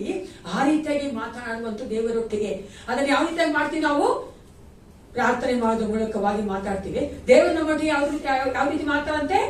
ವಾಕ್ಯದ ಮೂಲಕವಾಗಿ ಮಾತಾಡ್ತಾರೆ. ಅದನ್ನ ನಾವು ಲಾಸ್ಟ್ ವೀಕ್ ನೋಡಿದ್ದೇವೆ. ಅದ ನಂತರ ಮೂರನೇ ಪದ ಏನು? ಬರೆಯುವಿಕೆ. ಗುಡ್, ಕಮ್ಮಿಂಗ್ ಅಲ್ವಾ? ಬರೆಯುವಿಕೆ ಅಂತ ಹೇಳ್ಬೇಕಾದ್ರೆ ನಾನು ನಿಮ್ಗೆ ಹೇಳಿದ ಹಳೆ ಒಡಂಬಡಿಕೆಯಲ್ಲಿ ಬರುವಂತ ಎಲ್ಲಾ ಪ್ರವಾದನೆಗೆ 7 ನೆರವೇರಿಕೆ ಉಂಟು. ಅಂದ್ರೆ 2 ಸಾರಿ ಅದು ಫುಲ್ಫಿಲ್ ಆಗ್ತದೆ. ಅದು ಮೊದಲನೇ ಸಾರಿ ನಾವು ನೋಡ್ತೇವೆ ಓಲ್ಡ್ ಟೆಸ್ಟಿಮೆಂಟ್ ಅಲ್ಲಿ ನೆರವೇರುವಂತದ್ದು. ಅದ ನಂತರ ಮುಂದಿನ ದಿನಗಳಲ್ಲಿ ಫ್ಯೂಚರ್ ನೆರವೇರುವಂತದ್ದು. ಯೇಸು ಕ್ರಿಸ್ತನ ಬರೋಣ 2 ಸಾರಿ ಅಲ್ಲಿ ನೆರವೇರುವಂತದ್ದಾಗಿದೆ.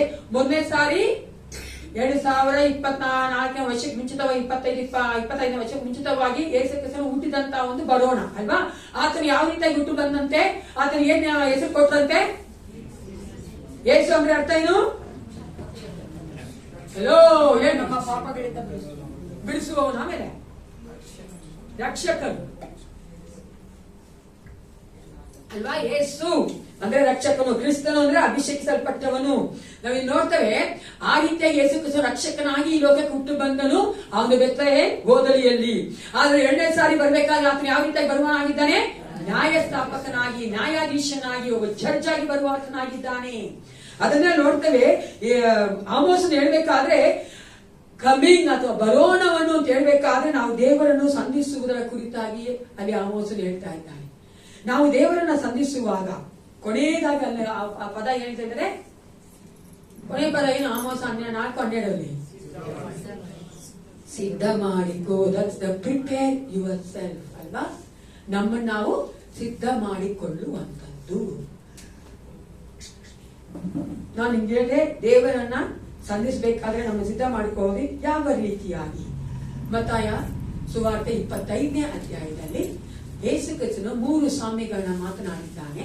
ಆ 3 ಸಾಮ್ಯಗಳಲ್ಲಿ ದೇವರು ಯಾವ ರೀತಿಯಾಗಿ ನಾವು ಆ ಯೇಸುವನ್ನ ಸಂಧಿಸುವಾಗ ನಮ್ಮನ್ನು ನಾವು ತಯಾರಿ ಮಾಡಿಕೊಂಡಿರಬೇಕು, ಸಿದ್ಧ ಮಾಡಿಕೊಂಡಿರಬೇಕು ಅಂತ ಅಲ್ಲಿ ಹೇಳ್ತಾ ಇದ್ದಾರೆ ಅಲ್ವಾ? All the parables refers to or shows that how we have to prepare ourselves to meet our God when he is going to come second time. 2ನೇ ಸಾರಿ ಆತನು ಬರ್ಬೇಕಾದ್ರೆ ನಾವು ಯಾವ ರೀತಿಯಾಗಿ ಸಿದ್ಧವಾಗಿರ್ಬೇಕು ಅನ್ನೋದರ ಕುರಿತಾಗಿ ಹೇಳ್ತಾ ಇದ್ದಾನೆ. ಆತನು 2ನೇ ಸಾರಿ ಬರೋದು ತಡವಾಗಿದೆ, ಯಾವಾಗ ಬರ್ತಾನೋ ಯಾರಿಗೂ ಗೊತ್ತಿಲ್ಲ. ಆದ್ರೂ ಸಹ ಅದು ತಡವಾಗಿಲ್ಲ, ಎಲ್ಲೋ ರಕ್ಷಣೆ ಬರ್ಬೇಕಂತಾನೆ ಯೇಸು ಕ್ರಿಸ್ತನು ಅದನ್ನು ಕಾಯ್ತಾ ಇದ್ದಾನೆ.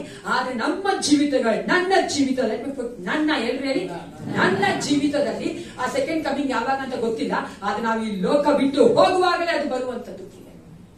ಅಲ್ವಾ? ನಾನು ಹೇಳಿದೆ ನಿಮ್ಗೆ, ಈ ಲೋಕದಲ್ಲೇ ನಾವು ನಮ್ಮನ್ನ ಸಿದ್ಧ ಮಾಡ್ಕೊಬೇಕು. ಅದನ್ನೇ ಮತ್ತಾಯ 25ನಲ್ಲಿ 1ನೇ ಒಂದು ಸಾಮ್ಯದಲ್ಲಿ ಯೇಸು ಕ್ರಿಸ್ತನು ಹೇಳ್ತಾ ಇದ್ದಾನೆ. ನಾವು ಆ ಒಂದು ಬಾಗಿಲು ಮುಚ್ಚಿ ಬಿಡುವುದಕ್ಕೆ ಮುಂಚಿತವಾಗಿಯೇ ನಾವು ನಮ್ಮನ್ನ ಯೇಸು ಕ್ರಿಸ್ತನಿಗೆ ಒಪ್ಪಿಸಿಕೊಟ್ಟವರಾಗಿ ಆತನ ಮಕ್ಕಳಾಗಿ ಮಾರ್ಪಡಬೇಕು. ಹಾಗಾದ್ರೆ ನಮ್ಗೆ ಆ ಡೋರ್ ಓಪನ್ ಆಗುವಂತದ್ದು 10 ಸ್ತ್ರೀಯರ ಕುರಿತಾಗಿ, ಕನ್ಯೆಯರ ಕುರಿತಾಗಿ ಮಾತಾಡಿದ್ವಲ್ಲ, ದ 10 ವರ್ಜಿನ್ಸ್ ಅಲ್ವಾ? ಅಲ್ಲಿ ನಾವು ನೋಡ್ತೇವೆ 5 ಸ್ತ್ರೀಯರು ಏನಾಗಿದ್ರಂತೆ? ಬುದ್ಧಿ ಉಳ್ಳವರು. 5 ಸ್ತ್ರೀ ಬುದ್ಧಿಹೀನರು ಆಗಿದ್ರು. ಯಾಕಂದ್ರೆ ಬುದ್ಧಿ ಉಳ್ಳ ಸ್ತ್ರೀಯರು ಹೆಂಗಿದ್ರಂತೆ? ಪ್ರಿಪೇರ್ ಆಗಿ ಬಂದಿದ್ರು. ಅವ್ರು ಗೊತ್ತಿತ್ತು ಮೊದಲಿಂಗನು ತಡ ಮಾಡಬಹುದು, ಆದ್ದರಿಂದ ಅವರು ಎಕ್ಸ್ಟ್ರಾ ಎಣ್ಣೆ ತಗೊಂಡ್ಬಂದಿದ್ರು. ಆದ್ರೆ ಆ ಬುದ್ಧಿಹೀನ ಸ್ತ್ರೀಯರು ಅವರು ಎಕ್ಸ್ಟ್ರಾ ಅಥವಾ ಇನ್ನು ಬೇಕಾದಂತ ಎಣ್ಣೆನ ತೆಗೆದುಕೊಂಡು ಬರಲಿಲ್ಲ, ಆಯಿಲ್ ತೆಗೆದುಕೊಂಡು ಬರಲಿಲ್ಲ. ಆದ್ರಿಂದ ಮೊದಲಿಂಗನು ಬರ್ಬೇಕಾದ್ರೆ ಅವ್ರು ಏನ್ ಮಾಡಕ್ಕಾಗ್ಲಿಲ್ಲ, ಒಳಗಡೆ ಹೋಗಕ್ಕಾಗ್ಲಿಲ್ಲ. The door was shut.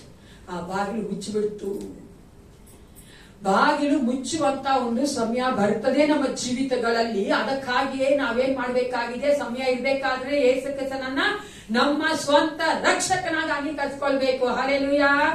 ಯಾಕಂದ್ರೆ ಈ ಲೋಕದಲ್ಲಿ ಆತನ ಬಿಟ್ಟು ಬೇರೆ ಯಾರು ನಮಗಾಗಿ ಸತ್ತವರಿಲ್ಲ, ನಮಗಾಗಿ ಜೀವ ಕೊಟ್ಟವರಿಲ್ಲ. ನಾವು ಪಾಪಗಳನ್ನ ಕ್ಷಮಿಸುವುದಕ್ಕಾಗಿ ತನ್ನನ್ನೇ ಒಪ್ಪಿಸಿಕೊಟ್ಟಂತ ಯಜ್ಞ ಬಲಿ ಆದಂತ ಮತ್ತೊಂದು ಬಲಿ ಈ ಲೋಕದಲ್ಲಿ ಯಾರು ಕೊಟ್ಟಿಲ್ಲ ಪ್ರಿಯರೇ. ಅದು ಯೇಸು ಕ್ರಿಸ್ತನು ಒಬ್ಬನೇ ಕೊಟ್ಟಿರುವಂತದ್ದು. ನಮ್ಮನ್ನು ಪ್ರೀತಿಸಿದ ಆ ಒಂದು ಪ್ರೀತಿಯ ಮೇರೆಗೆ, ಆ ಪ್ರೀತಿಗೆ ಆತನು ಕೊಟ್ಟಂತ ಬೆಲೆ ಏನಾಗಿದೆ? ತನ್ನ ಜೀವವನ್ನೇ ಕೊಟ್ಟ ಆತನಾಗಿದ್ದಾನೆ. ಅದಕ್ಕೆ ದೇವವಾಕ್ಯ ಎಷ್ಟು ಸುಂದರವಾಗಿ ಹೇಳ್ತಾರೆ, ಸ್ನೇಹಿತರಿಗಾದ್ರೂ ಜೀವ ಕೊಡಕ್ಕೆ ಯಾರಾದ್ರೂ ಮನ್ಸು ಮಾಡಬಹುದು, ಆದ್ರೆ ವೈರಿಗಳು ಕೊಡಕ್ಕೆ ಮನ್ಸು ಮಾಡ್ತಾರಾ? ಅದು ನನ್ನೇ ಸಪ್ಪ. ನಾನು ಆತನಿಗೆ ವೈರಿಯಾಗಿದ್ದಾಗ ನನಗೆ ಆತನು ಜೀವವನ್ನು ಕೊಟ್ಟ ಆತನಾಗಿದ್ದಾನೆ. ಆದರೆ ನಾವು ಏನ್ ಮಾಡ್ಬೇಕಾಗಿದೆ? ನಮ್ಮ ಜೀವಿತವನ್ನು ಆತನಿಗೆ ಒಪ್ಪಿಸಿಕೊಟ್ಟು ಆತ್ಮಿಕವಾಗಿ ಸಿದ್ಧವಾಗಬೇಕು. ಫಸ್ಟ್ ಒನ್ ಈಸ್, ಮೊದಲನೇ ಒಂದು ಪ್ಯಾರಬಲ್ ಸಾಮ್ಯ ಹೇಳುವಂತದ್ದು, ನಮ್ಮ ಆತ್ಮಿಕವಾಗಿ ನಾವುಗಳು ಸಿದ್ಧರಾಗಬೇಕು. ನಮ್ಮ ಆತ್ಮ, ನಮ್ಮ ಹೃದಯ ದೇವರಿಗೆ ಒಪ್ಪಿಸಿಕೊಟ್ಟವರಾಗಿ ನಾವು ಜೀವನ ಮಾಡಬೇಕು. ನಮ್ಮ ಹೃದಯ ಆತನಿಗೆ ಒಪ್ಪಿಸಿಕೊಟ್ಟವರಾಗಿ ಇರುವಾಗ ಆತನು ಬರುವಂತಹ ಸಮಯದಲ್ಲಿ ನಾವೇನ್ ಮಾಡ್ತೀವಿ? ಆತನೊಟ್ಟಿಗೆ ಎತ್ತಲ್ಪಡುತ್ತೇವೆ. ಅಥವಾ ಈ ಲೋಕ ಬಿಡುವುದಾದ್ರೆ ನಾವು ಆತನ ಒಂದು ಪರಲೋಕಕ್ಕೆ ಸೇರಿಕೊಳ್ಳುವವರಾಗಿರುತ್ತೇವೆ. ನಾನು ಆಗ ಹೇಳಿದ್ದೆ ನಿಮ್ಗೆ, ಅಲ್ಲಿ 7 ಕಾರ್ಯಗಳನ್ನ ನೋಡಿದ್ದೇವೆ. ಮೊನ್ನೆ ಏನ್ ನೋಡ್ತೀವಿ? ಆ ಒಂದು ಮಧ್ಯರಾತ್ರಿ ಅವ್ರಿಗೆ ಎಣ್ಣೆ ಸಿಗ್ಲಿಲ್ಲ, ಅಂದ್ರೆ ಆಯಿಲ್ ಸಿಗ್ಲಿಲ್ಲ. ಅದಕ್ಕೋಸ್ಕರವಾಗಿ ಅವ್ರನ್ನ ಕೇಳಲು ಸಹ ಬುದ್ಧಿ ಉಳ್ಳ ಸ್ತ್ರೀಯರ್ನ ಅವ್ರು ಕೊಡ್ಲಿಲ್ಲ. ಯಾಕಂದ್ರೆ ನಮಗೂ ಕಮ್ಮಿ ಆಗುತ್ತೆ, ನಿಮ್ಗೂ ಕಮ್ಮಿ ಆಗುತ್ತೆ ಅಂದ್ಬಿಟ್ರು. ಅದೇನ್ ತೋರಿಸುತ್ತೆ? ನನ್ನ ರಕ್ಷಣೆಗೆ, ನನ್ನ ನಂಬಿಕೆಗೆ ನಾನೇ ಮಾಡ್ಬೇಕೆ ಹೊರತು ನನ್ನ ಜೊತೆಲಿ ಅವ್ರು ಯಾರು ಮಾಡಕ್ಕಾಗಲ್ಲ. ನನಗಾಗಿ ನನ್ನ ಗಂಡ ಸಾಯಕ್ಕಾಗ, ನನಗಾಗಿ ಅಥವಾ ನಾನ್ ಪ್ರಾರ್ಥನೆ ಮಾಡ್ಬಿಟ್ಟೆ ಅಂತ ನನ್ನ ಗಂಡ ರಕ್ಷಣೆಗೆ ಬರ್ದಿದ್ರು ಸಹ ಆತನ ಪರಲೋಕಕ್ಕೆ ಬರೋದಿಲ್ಲ. ಆತನು ಸಹ ಏನ್ ಮಾಡ್ಬೇಕು? ಒಪ್ಪಿಸ್ಕೊಳ್ಬೇಕು ತನ್ನಂತ. ಅದಕ್ಕೋಸ್ಕರವಾಗಿ ನಾವು ಅಲ್ಲಿ ನೋಡ್ತೇವೆ, ದೇವರು ಏನ್ ಹೇಳ್ತಾನೆ? ಎಣ್ಣೆದಾಗಿ ಆಯಿಲ್ ಕುರಿತಾಗಿ ಮಾಡ್ತಾನೆ. ಏನ್ ತೋರಿಸ್ತೆ? ಎಣ್ಣೆ. ಆಯಿಲ್ ಏನ್ ಹೇಳ್ತಾರೆ? ಅದೇ ಒಳಗೆ ನೋಡ್ತೇವೆ ನಾವು. ಎಂತದು? Presence of the Holy Spirit. ದೇವರ ಆತ್ಮನ ಆ ಒಂದು ಪ್ರೆಸೆನ್ಸ್ ಅಥವಾ ಒಂದು ಪ್ರಸನ್ನತೆಯನ್ನ ತೋರಿಸುವಂತದ್ದು. ನಮ್ಮ ಹೃದಯ ಆತನ ಒಂದು ಪ್ರಸನ್ನತೆಗೆ ಒಪ್ಪಿಸಿಕೊಟ್ಟದಾಗಿರಬೇಕು. ನಾವು ಕೆಲವೊಂದು ಕೊಟೇಶನ್ ಹೇಳಿದ್ವಿ. I like to say that once again. ನಾನು ತಿರುಗಿ ಹೇಳಕ್ ಇಷ್ಟಪಡ್ತೀನಿ. ಯಾಕಂದ್ರೆ ಸಭೆಗೆ ಹೋಗೋರೆಲ್ಲರೂ ಸಹ ರಚಿಸಲ್ಪಟ್ಟಿದ್ದಾರೆ. ಸಭೆಗೆ ಹೋಗೋರೆಲ್ಲರೂ ಸಹ ಎತ್ತಲ್ಪಡ್ತಾರೆ. ಸಭೆಗೆ ಹೋಗೋರೆಲ್ಲರೂ ಸಹ ದೇವರ ಆತ್ಮ ಒಪ್ಪಿಸ್ಕೊಟ್ಟು ಜೀವಿಸ್ತಾ ಇದ್ದಾರೆ ಅಂತ ಹೇಳಕ್ಕಾಗಲ್ಲ. ಅರ್ಥ ಆಗತ್ತಲ್ಲ? ನಾನು ನಿಮಗೆ ಅನೇಕ ಕಾರಣಗಳಿಂದ ಅನೇಕ ಜನಗಳು ಸಭೆಗೆ ಬರುತ್ತಾರೆ. ತಮ್ಮ ಒಂದು ಪೇರೆಂಟ್ಸ್ಗೋಸ್ಕರ ಬರ್ತಾರೆ, ತಮ್ಮ ಸಿಬ್ಲಿಂಗ್ಸ್ಗೋಸ್ಕರ ಬರ್ತಾರೆ, ತಮ್ಮ ಗಂಡ ಹೆಂಡತಿಗೋಸ್ಕರ ಬರ್ತಾರೆ, ಎಂಟರ್ಟೈನ್ಮೆಂಟ್ಸ್ಗೋಸ್ಕರ ಬರ್ತಾರೆ, ಏನೋ ಒಂದು ಕೆಲಸ ಇಲ್ವಲ್ಲ ಸಮಯ ಕಲೀಲಿ ಅಂತ ಬರ್ತಾರೆ. ನಾನು ನಿಮ್ಗೆ ಹೇಳಿದೆ ಅಲ್ವಾ? ಅದು ನಮ್ಮ ಸಭೆಗಳು ನಡೆದಿದ್ರು, ದೊಡ್ಡ ಸಭೆಗಳು ನಡೆಯುವಂಥದ್ದು ಅಲ್ವಾ? ನಾನು ನಿಮ್ಗೆ ಹೇಳಿದೆ. ಆದ್ರೆ ಈಗ ನಾನು ಕೆಲವೊಂದು ಕೊಟೇಶನ್ ಲಾಸ್ಟ್ ಟೈಮ್ ಹೇಳಿದ ತಿರುಗಿ ಹೇಳ್ತೇನೆ. Going to church is good, coming to Christ is better. Correct ಅಲ್ಲ? Being baptized is good, being born again is better. Giving money is good, ಅದೇ good ಅಂತಿದ್ವಿ. Giving money is good, ಓಕೆನಾ? Giving your heart to Jesus is better. Being religious is good, knowing Christ as your Savior and Lord is better. ಇದೆಲ್ಲದಕ್ಕೂ ನಮಗೆ ಒಳ್ಳೇದು ಬೇಕಾ, ಉತ್ತಮ ಬೇಕಾ? ಏನು ಜನ ಒಬ್ಬರೇ ಉತ್ತಮವಾಗಿರ್ತಾರೆ. ನಾವು ಯಾವಾಗ ಇಷ್ಟಪಡ್ತೀವಿ. ಅದೇ ಉತ್ತಮ ಅಂದ್ರೆ ಯೇಸು ಕ್ರಿಸ್ತನ ಒಪ್ಪಿಸ್ಕೊಡ್ಬೇಕು, ಯೇಸು ಕ್ರಿಸ್ತನಲ್ಲಿ ನಮ್ಮ ಜೀವಿತ ಇರಬೇಕು ಅಲ್ವಾ? ಯೇಸು ಕ್ರಿಸ್ತನ ರಕ್ಷಣೆಯಲ್ಲಿ ಇರಬೇಕು. ಎಲ್ಲಾ ಕಾರ್ಯಗಳನ್ನ ನಾವು ಮಾಡೋದು ರಕ್ಷಣೆ ಇದು ಮಾಡಿದ್ರೆ ಅದು ಉತ್ತಮವಾದದ್ದು ಅಂತ ನಾವು ನೋಡ್ತೇವೆ. ಈ ದಿನದಲ್ಲಿ ಇನ್ನು ಇರುವಂತ 2 ಸಾಮ್ಯಗಳ ಕುರಿತಾಗಿ ನೋಡುವವರಾಗಿದ್ದಾರೆ. ಮೊದಲನೇದಾಗಿ ನಾವು ನೋಡಿದ್ವಿ, ನಾವು ಆತ್ಮಿಕವಾಗಿ ಸಿದ್ಧರಾಗಿರ್ಬೇಕು. ನಮ್ಮ ಆತ್ಮ ದೇವರು ರೂಪಿಸಿಕೊಟ್ಟವರಾಗಿ, ಹೃದಯ ದೇವರು ರೂಪಿಸಿಕೊಟ್ಟವರಾಗಿ ಜೀವಿಸುವವರಾಗಿರ್ಬೇಕು. 7ನೇ ಒಂದು ಸಾಮ್ಯ. ಒಂದ್ಸಾರಿ ಒಬ್ಬ ಹುಡುಗ, ಚಿಕ್ಕ ಹುಡುಗ, ಅವನ ಹೆಸರು ಪ್ಯಾಟ್ರಿಕ್ ಅಂತ. ಆತನ ಏನ್ ಮಾಡಿದಂತೆ, ಅವರ ಅಪ್ಪ ಅಮ್ಮನ ಹತ್ರ ನನಗೆ ವಾಚ್ ಇಸ್ಕೊಡು ಅಂತ ಇದ್ನಂತೆ. ಅವರು ತುಂಬಾ ಬೇಜಾರಾಗಿ, ಇನ್ಮೇಲೆ ನೀವು ವಾಚ್ ಬಗ್ಗೆ ಮಾತೇ ಆಡಬಾರ್ದು ಅಂದ್ಬಿಟ್ರು. Don't open the mouth for the watch ಅಂದ್ಬಿಟ್ರು. ಅದಕ್ಕೆ ಆ ಹುಡುಗನಿಗೆ ಒಂದು ರಾತ್ರಿ ಏನಾಯ್ತದೆ, ಕ್ರಿಶ್ಚಿಯನ್ಸ್ ಅವರು, ಅದಕ್ಕೆ ಒಂದು ರಾತ್ರಿ ಪ್ರೇಯರ್ ಮಾಡಪ್ಪ ಅಂದ್ರಂತೆ. ಆ ಹುಡುಗನಿಗೆ ಪ್ರೇಯರ್ ಮಾಡಿದ ತಕ್ಷಣ ಅವನು ಏನಂತೆ, ಪ್ರೇಯರ್ ಮಾಡಕ್ ಮುಂಚೆ ನಾನು ವಚನ ಓದಕ್ಕೆ ಇಷ್ಟಪಡ್ತೀನಿ. ಯಾವ ವಚನ ಅಂದ್ರೆ ಮಾರ್ಕ 13:37 ಅನ್ನಂತೆ. ಕನ್ನಡದಲ್ಲಿ ನಾನು, ಇಂಗ್ಲಿಷ್ ತುಂಬಾ ಚೆನ್ನಾಗಿದೆ, ನಾವು ಓದ್ತೀನಿ ಕೇಳಿ. And what I say unto you, I say unto all what ಅಂದ. ಅಲ್ಲಿ ಆ ವಾಕ್ಯ ಏನಾಗಿದೆ ಅಂದ್ರೆ, ಯೇಸು ಕ್ರಿಸ್ತನು ಶಿಷ್ಯರಿಗೆ ಹೇಳುವಂತದ್ದು. ವಾಚ್ ಅಂದ್ರೆ ನೀವು ಎಚ್ಚರಿಕೆಯಿಂದ ಕಾಯ್ಕೊಂಡಿರಿ, ನಾನು ಬರ್ತೀನಲ್ಲ, ಆ ಒಂದು ವಿಚಾರ ಹೇಳ್ತಾರ, ಎರಡನೇ ಬರೋ ವಿಚಾರನ. ಅದಕ್ಕೆ ಹುಡುಗ ನೋಡಿ ಎಷ್ಟು ಸ್ಮಾರ್ಟ್ ಇದ್ದಾರಲ್ಲ. ಹಂಗೆ ನಾವು ದೇವರು ಸ್ಮಾರ್ಟ್ ಆಗಿರ್ಬೇಕಂತ ಹೇಳ್ತಾ ಇರೋದಲ್ಲಿ. ಏಸಪ್ಪನ ಬರೋಣಕ್ಕೆ ನಮ್ಮನ್ನ ನಾವೇ ನಮಗೆ ಎಚ್ಚರಿಕೆಯಿಂದ ಕಾಯ್ಕೊಳ್ಬೇಕಾಗಿದೆ. ಪ್ರಾರ್ಥನೆ ಮಾಡ್ಕೊಳ್ಳೋಣ. ಸೃಷ್ಟಿಕರ್ತನೇ, ವಾಕ್ಯ ಸ್ವರೂಪನಾದ ಪರಲೋಕ ತಂದೆ, ಅಪ್ಪ ಪಿತನೇ, ಒಂದು ಸಮಯ ಕಾರ್ಯಗಳಿಗೆ ಸ್ತೋತ್ರ ಉಂಟಾಗಲಿ. ದೇವಾದ ದೇವ, ನೀನು ಪರಿಶುದ್ಧನು ರಾಜ. ನಿನ್ನ ಒಂದು ಕರ್ತನೆ ವಾಕ್ಯದ ಮೂಲಕವಾಗಿ ನಿನ್ನ ಮಕ್ಕಳೊಟ್ಟಿಗೆ ಕರ್ತನೆ ಪರಾಮರಿಸಬೇಕು ನಾನು ಬೇಡುತ್ತೇನೆ. ಮಾತನಾಡು ದೇವ. ಅಪ್ಪ, ನಿನ್ನ ವಾಕ್ಯವೇ ಹೇಳ್ತದೆ, ನೀನು ಮಾತನಾಡುವುದಾದ್ರೆ ಅಲ್ಲಿ ಅನೇಕ ಕಾರ್ಯಗಳು ಸೃಷ್ಟಿ ಆಯ್ತಲ್ಲ ಏಸಪ್ಪ, ಅನೇಕ ಕಾರ್ಯಗಳು ಒಡೆದೋಯ್ತಲ್ಲ ಕರ್ತನೆ. ಅಪ್ಪ, ನೀವು ಒಳ್ಳೆಯವನಾಗಿದ್ದಿ. ನಮ್ಮ ಜೀವಿತದಲ್ಲಿ ಯಾವುದೆಲ್ಲ ಒಳ್ಳೆಯದನ್ನ ಸೃಷ್ಟಿ ಮಾಡು ದೇವ. ಯಾವುದೆಲ್ಲ ಕೆಟ್ಟದ್ದನ್ನ, ಬೇಡದ ಕಾರ್ಯಗಳನ್ನ ಹೊಡೆದಾಕ್ಬೇಕು ರಾಜ. ನಿನ್ನ ವಾಕ್ಯದ ಮೂಲಕವಾಗಿ ನಮ್ಮನ್ನ ಕರ್ತನೆ ಕಟ್ಟಿ ನಿಲ್ಲಿಸಬೇಕೆಂದು ಯೇಸು ಕ್ರಿಸ್ತನ ಮೂಲಕವಾಗಿ ಪ್ರಾರ್ಥಿಸ್ತೇನೆ. ಒಳ್ಳೆಯದಕ್ಕೆ ಎರಡನೇ ಒಂದು ಪ್ಯಾರಾಬಲ್ ತೆಗೆದುಕೊಳ್ಳಿ, 25ನೇ ಅಧ್ಯಾಯ. ಆದ್ರೆ ಎರಡನೇ ಪ್ಯಾರಾಬಲ್ ಓದೋದ್ ಬೇಡ, 7 ವಚನ ಮಾತ್ರ ಓದಿದ್ರೆ ಸಾಕು. ಇಲ್ಲಿ ನಾವು ನೋಡ್ತೇವೆ, it talks about the talents, the parable of talents. ಎರಡನೇದಾಗಿ ಹೇಳುವಂತದ್ದು ತಲಾಂತುಗಳ ಕುರಿತಾದ ಒಂದು ಸಾಮ್ಯ. ಓಕೆನಾ? ಅಲ್ಲಿ ಮೊದಲನೇ ವಚನ 14ನೇ ವಚನ ಹೇಳ್ತಾರೆ, ದೇಶಾಂತರಕ್ಕೆ ಹೋಗುವ ಒಬ್ಬ ಮನುಷ್ಯನು ತನ್ನ ಆಳುಗಳನ್ನು ಕರೆದು ಅವರಿಗೆ ತನ್ನ ಆಸ್ತಿಯನ್ನು ಒಪ್ಪಿಸಿಕೊಟ್ಟಂತಿರುವುದು. ಯಾವುದು? ದೇವರ ರಾಜ್ಯ ಅಥವಾ ದೇವರ ಬರವಣಿಗೆ. ಅವನು ಒಬ್ಬನಿಗೆ 5 ತಲಾಂತು, ಒಬ್ಬನಿಗೆ 2, ಒಬ್ಬನಿಗೆ 1, ಹೀಗೆ ಅವನವನ ಸಾಮರ್ಥ್ಯದ ಪ್ರಕಾರ ಕೊಟ್ಟು ಬೇರೊಂದು ದೇಶಕ್ಕೆ ಹೋದನು. ಅಲ್ಲಿ ತಲಾಂತುಗಳ ಕುರಿತಾಗಿ ಹೇಳ್ತಾ ಇದೆ. ಅಲ್ಲಿ ಒಬ್ಬ ಯಜಮಾನ ಆ ತಲಾಂತುಗಳನ್ನ ಅಲ್ಲಿ ನೋಡಕ್ ಹೋದ್ರೆ ಅದು ರುಪೀಸ್, ಓಕೆನಾ, ದುಡ್ಡು.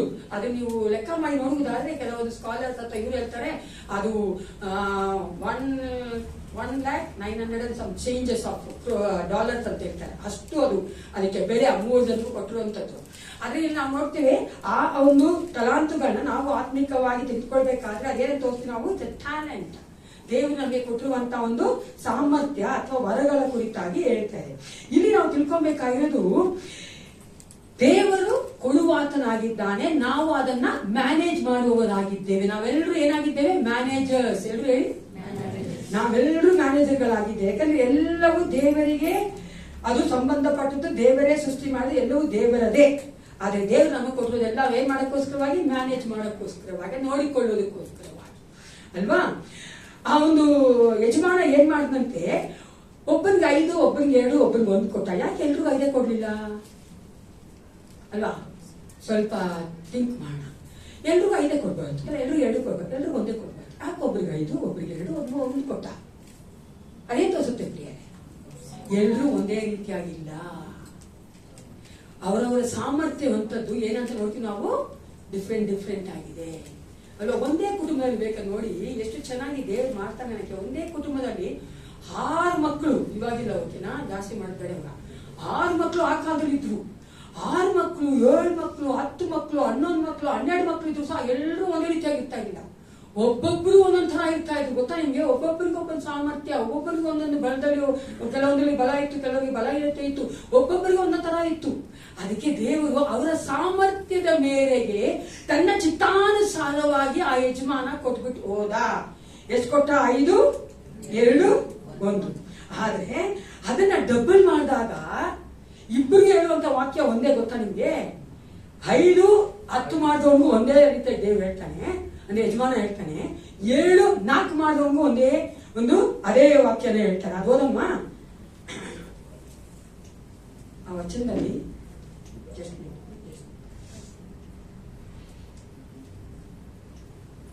31ನೇ ವಚನ. ಸಾರಿ 31 21 ಓದಿ. ಅವನ ದಣಿಯು ಬಲ, ನಂಬಿಗಸ್ತನಾದ ಒಳ್ಳೆ ಹಾಲು ನೀನು. ಸ್ವಲ್ಪ ಕೆಲಸದಲ್ಲಿ ನಂಬಿಗಸ್ತನಾಗಿದ್ದಿ, ದೊಡ್ಡ ಕೆಲಸದಲ್ಲಿ ನಿನ್ನನ್ನು ಇಡುತ್ತೇನೆ. ನಿನ್ನ ದಣಿಯ ಸೌಭಾಗ್ಯದಲ್ಲಿ ಸೇರು ಅಂದನು. ಇನ್ನು ಮುಂದೆ ಓದ್ಕೊಂಡೆ. ಆಗ 2 ತಲಾಂತು ಹೊಂದಿದವನು ಮುಂದೆ ಬಂದು, ಸ್ವಾಮಿ 2 ತಲಾಂತು ನನಗೆ ಒಪ್ಪಿಸಿದೀಯಲ್ಲ, ಇಗೋ ಇನ್ನೂ 2 ತಲಾಂತು ಸಂಪಾದಿಸಿದ್ದೇನೆ ಅಂದನು. ಅವನ ದಣಿಯು ಅವನಿಗೆ ಬಲ, ನಂಬಿಗಸ್ತನಾದ ಒಳ್ಳೆ ಹಾಲು ನೀನು. ಸ್ವಲ್ಪ ಕೆಲಸದಲ್ಲಿ ನಂಬಿಗಸ್ತನಾಗಿದ್ದಿ, ದೊಡ್ಡ ಕೆಲಸದಲ್ಲಿ ನಿನ್ನನ್ನು ಇಡುತ್ತೇನೆ. ನಿನ್ನ ದಣಿಯ ಸೌಭಾಗ್ಯದಲ್ಲಿ ಸೇರು. ನೋಡ್ದ, ಇಬ್ಬರಿಗೂ ಒಂದೇ ರೀತಿಯಾದಂತ ಪ್ರೇಸ್ ತಾನೆ ದೇವರು. ಅವ್ರಿಬ್ಬರು ಯಜಮಾನ ಏನ್ ಮಾಡ್ದಂತೆ, ಇಬ್ರು ಒಂದೇ ರೀತಿಯಾಗಿ ಹೊಗಳ್ತಾ ಇದ್ದಾನೆ ಇಲ್ವಾ ಅಲ್ವಾ? ಅದು ನೋಡಕ್ ಹೋದ್ರೆ ಅವ್ರ ಕೆಪಾಸಿಟಿ ಬೇರೆ, ಅವ್ರಿಗೆ ಅವರ ಒಂದು ಎಬಿಲಿಟಿ ಬೇರೆ. ಆದ್ರೆ ಅವ್ರು ಕೊಟ್ಟಿರಂತ ಒಂದು ಟ್ಯಾಲೆಂಟ್ ಅಲ್ಲಿ 5 10 ಮಾಡಿದವಂಗೆ 2 4 ಮಾಡಿದವಂಗೆ ಒಂದೇ ರೀತಿಯಾಗಿ ದೇವ್ರು ಹೇಳೋದು. ಅರ್ಥ ಆಗತ್ತಲ್ಲ? ಆದ್ರೆ ಕೊಡುವಂತದ್ದು ಸಾಮರ್ಥ್ಯ, ನಮ್ಮ ಒಂದು ಸಾಮರ್ಥ್ಯವನ್ನು ನೋಡಿ, ನಮ್ಮ ಕೆಪಾಸಿಟಿಯನ್ನು ನೋಡಿ ದೇವರು ಅದಕ್ಕೆ ತಕ್ಕ ಹಾಗೆ ಒಬ್ಬೊಬ್ಬರಿಗೆ ಬೇಕಾದನ್ನ ಕೊಡುವಾತನಾಗಿದ್ದಾನೆ. ಆದ್ರೆ ಇನ್ನು ಒಂದು ನಾವು ನೋಡೋದು ಏನಂದ್ರೆ, ಆ ಗಿಫ್ಟ್ಸ್ ಇಬ್ಬರಿಗೂ ಅಂದ್ರೆ ಎಲ್ರಿಗೂ ಒಂದೇ ತರ ಕೊಟ್ಟರು ಸಹ, ಆದ್ರೆ ಅವರಿಂದ ಕೇಳುವಂತದ್ದು ಏನಾಗಿದೆ? ಫೇತ್ಫುಲ್ನೆಸ್. ಅಂದ್ರೆ ನಾನು ಕೊಟ್ಟಿರೋದನ್ನ ನೀನು ನನಗಾಗಿ ಉಪಯೋಗಿಸುವುದರಲ್ಲಿ ನಂಬಿಗಸ್ತನಾಗಿರಬೇಕು. ಹಲ್ಲೆಲೂಯಾ. ಅದು ನಮ್ಗೆ 2 ಕೊಟ್ಟಿರ್ಲಿ, 5 ಕೊಟ್ಟಿರ್ಲಿ, 1 ಕೊಟ್ಟಿರ್ಲಿ, ಎಷ್ಟೇ ಕೊಟ್ಟಿದ್ರು ನಾವೇನ್ ಮಾಡ್ಬೇಕಾಗಿದೆ? ಅದಕ್ಕೆ ನಂಬಿಗಸ್ತರಾಗಿ ತಿರುಗಿ ವಾಪಸ್ ಕೊಡುವಂತದ್ದು ನಮ್ಮ ಒಂದು ಜವಾಬ್ದಾರಿ. ದೇವರು ನಮ್ಗೆ ಕೊಟ್ಟಿರುವಂತ ಎಲ್ಲದರಲ್ಲಿಯೂ ನಮ್ಮನ್ನ ಅಕೌಂಟ್ ಕೇಳುವಾತನಾಗಿದ್ದಾನೆ, ನಮ್ಮನ್ನ ಲೆಕ್ಕ ಕೇಳುವಾತನಾಗಿದ್ದಾನೆ. ನಿಮ್ಗೆ ಗೊತ್ತಾ? ಯಾರ್ದಾಗ ಗೊತ್ತು? ಕೈ ಎತ್ತಿ. ದೇವರು ನಮಗೆ ಕೊಟ್ಟಿರೋದನ್ನ ನಮ್ಮನ್ನ ಲೆಕ್ಕ ಕೇಳ್ತಾನೆ ಅನ್ನೋದು ಗೊತ್ತಾ ನಿಮ್ಗೆ? Very nice. ಲೆಕ್ಕ ಕೇಳ್ತಾನೆ ಅಲ್ವಾ? ಲೆಕ್ಕ ಕೇಳ್ತಾನೆ. ಯಾಕಂದ್ರೆ ಅದು ದೇವರು ನಮ್ಗೆ ಕೊಟ್ಟಿರುವಂತದ್ದು. God has given to us, so only you will ask the account. ದೇವರು ನಮ್ಮ ಹತ್ರ ಲೆಕ್ಕ ಕೇಳುವಾತನಾಗಿದ್ದಾನೆ. ಸತ್ಯವೇದದಲ್ಲಿ ಹೊಸ ಒಡಂಬಡಿಕೆಯಲ್ಲಿ ನಮಗೆ ಕೊಟ್ಟಿರುವಂತಹ ವರಗಳ ಕುರಿತಾಗಿ ನಾವು ತಿಳಿದುಕೊಳ್ಳುವುದಾದ್ರೆ, ಆಗ ನಾವು ನಮಗೆ ಯಾವ ವರ ಕೊಟ್ಟಿದ್ದಾನೆ, ಯಾವ ಒಂದು ಸಾಮರ್ಥ್ಯ ಕೊಟ್ಟಿದ್ದಾನೆ, ಯಾತಕ್ಕಾಗಿ ಕೊಟ್ಟಿದ್ದಾನೆ ಅಂತ ನಾವು ತಿಳ್ಕೊಳ್ಬಹುದು. ಅದಕ್ಕಾಗಿ ಈ ವಚನಗಳನ್ನು ಓದಿಕೊಳ್ಳೋಣ. 1 ಕೊರಿಂಥ 12 4ರಿಂದ 11. 1 Corinthians chapter 12 verses 4 to 11.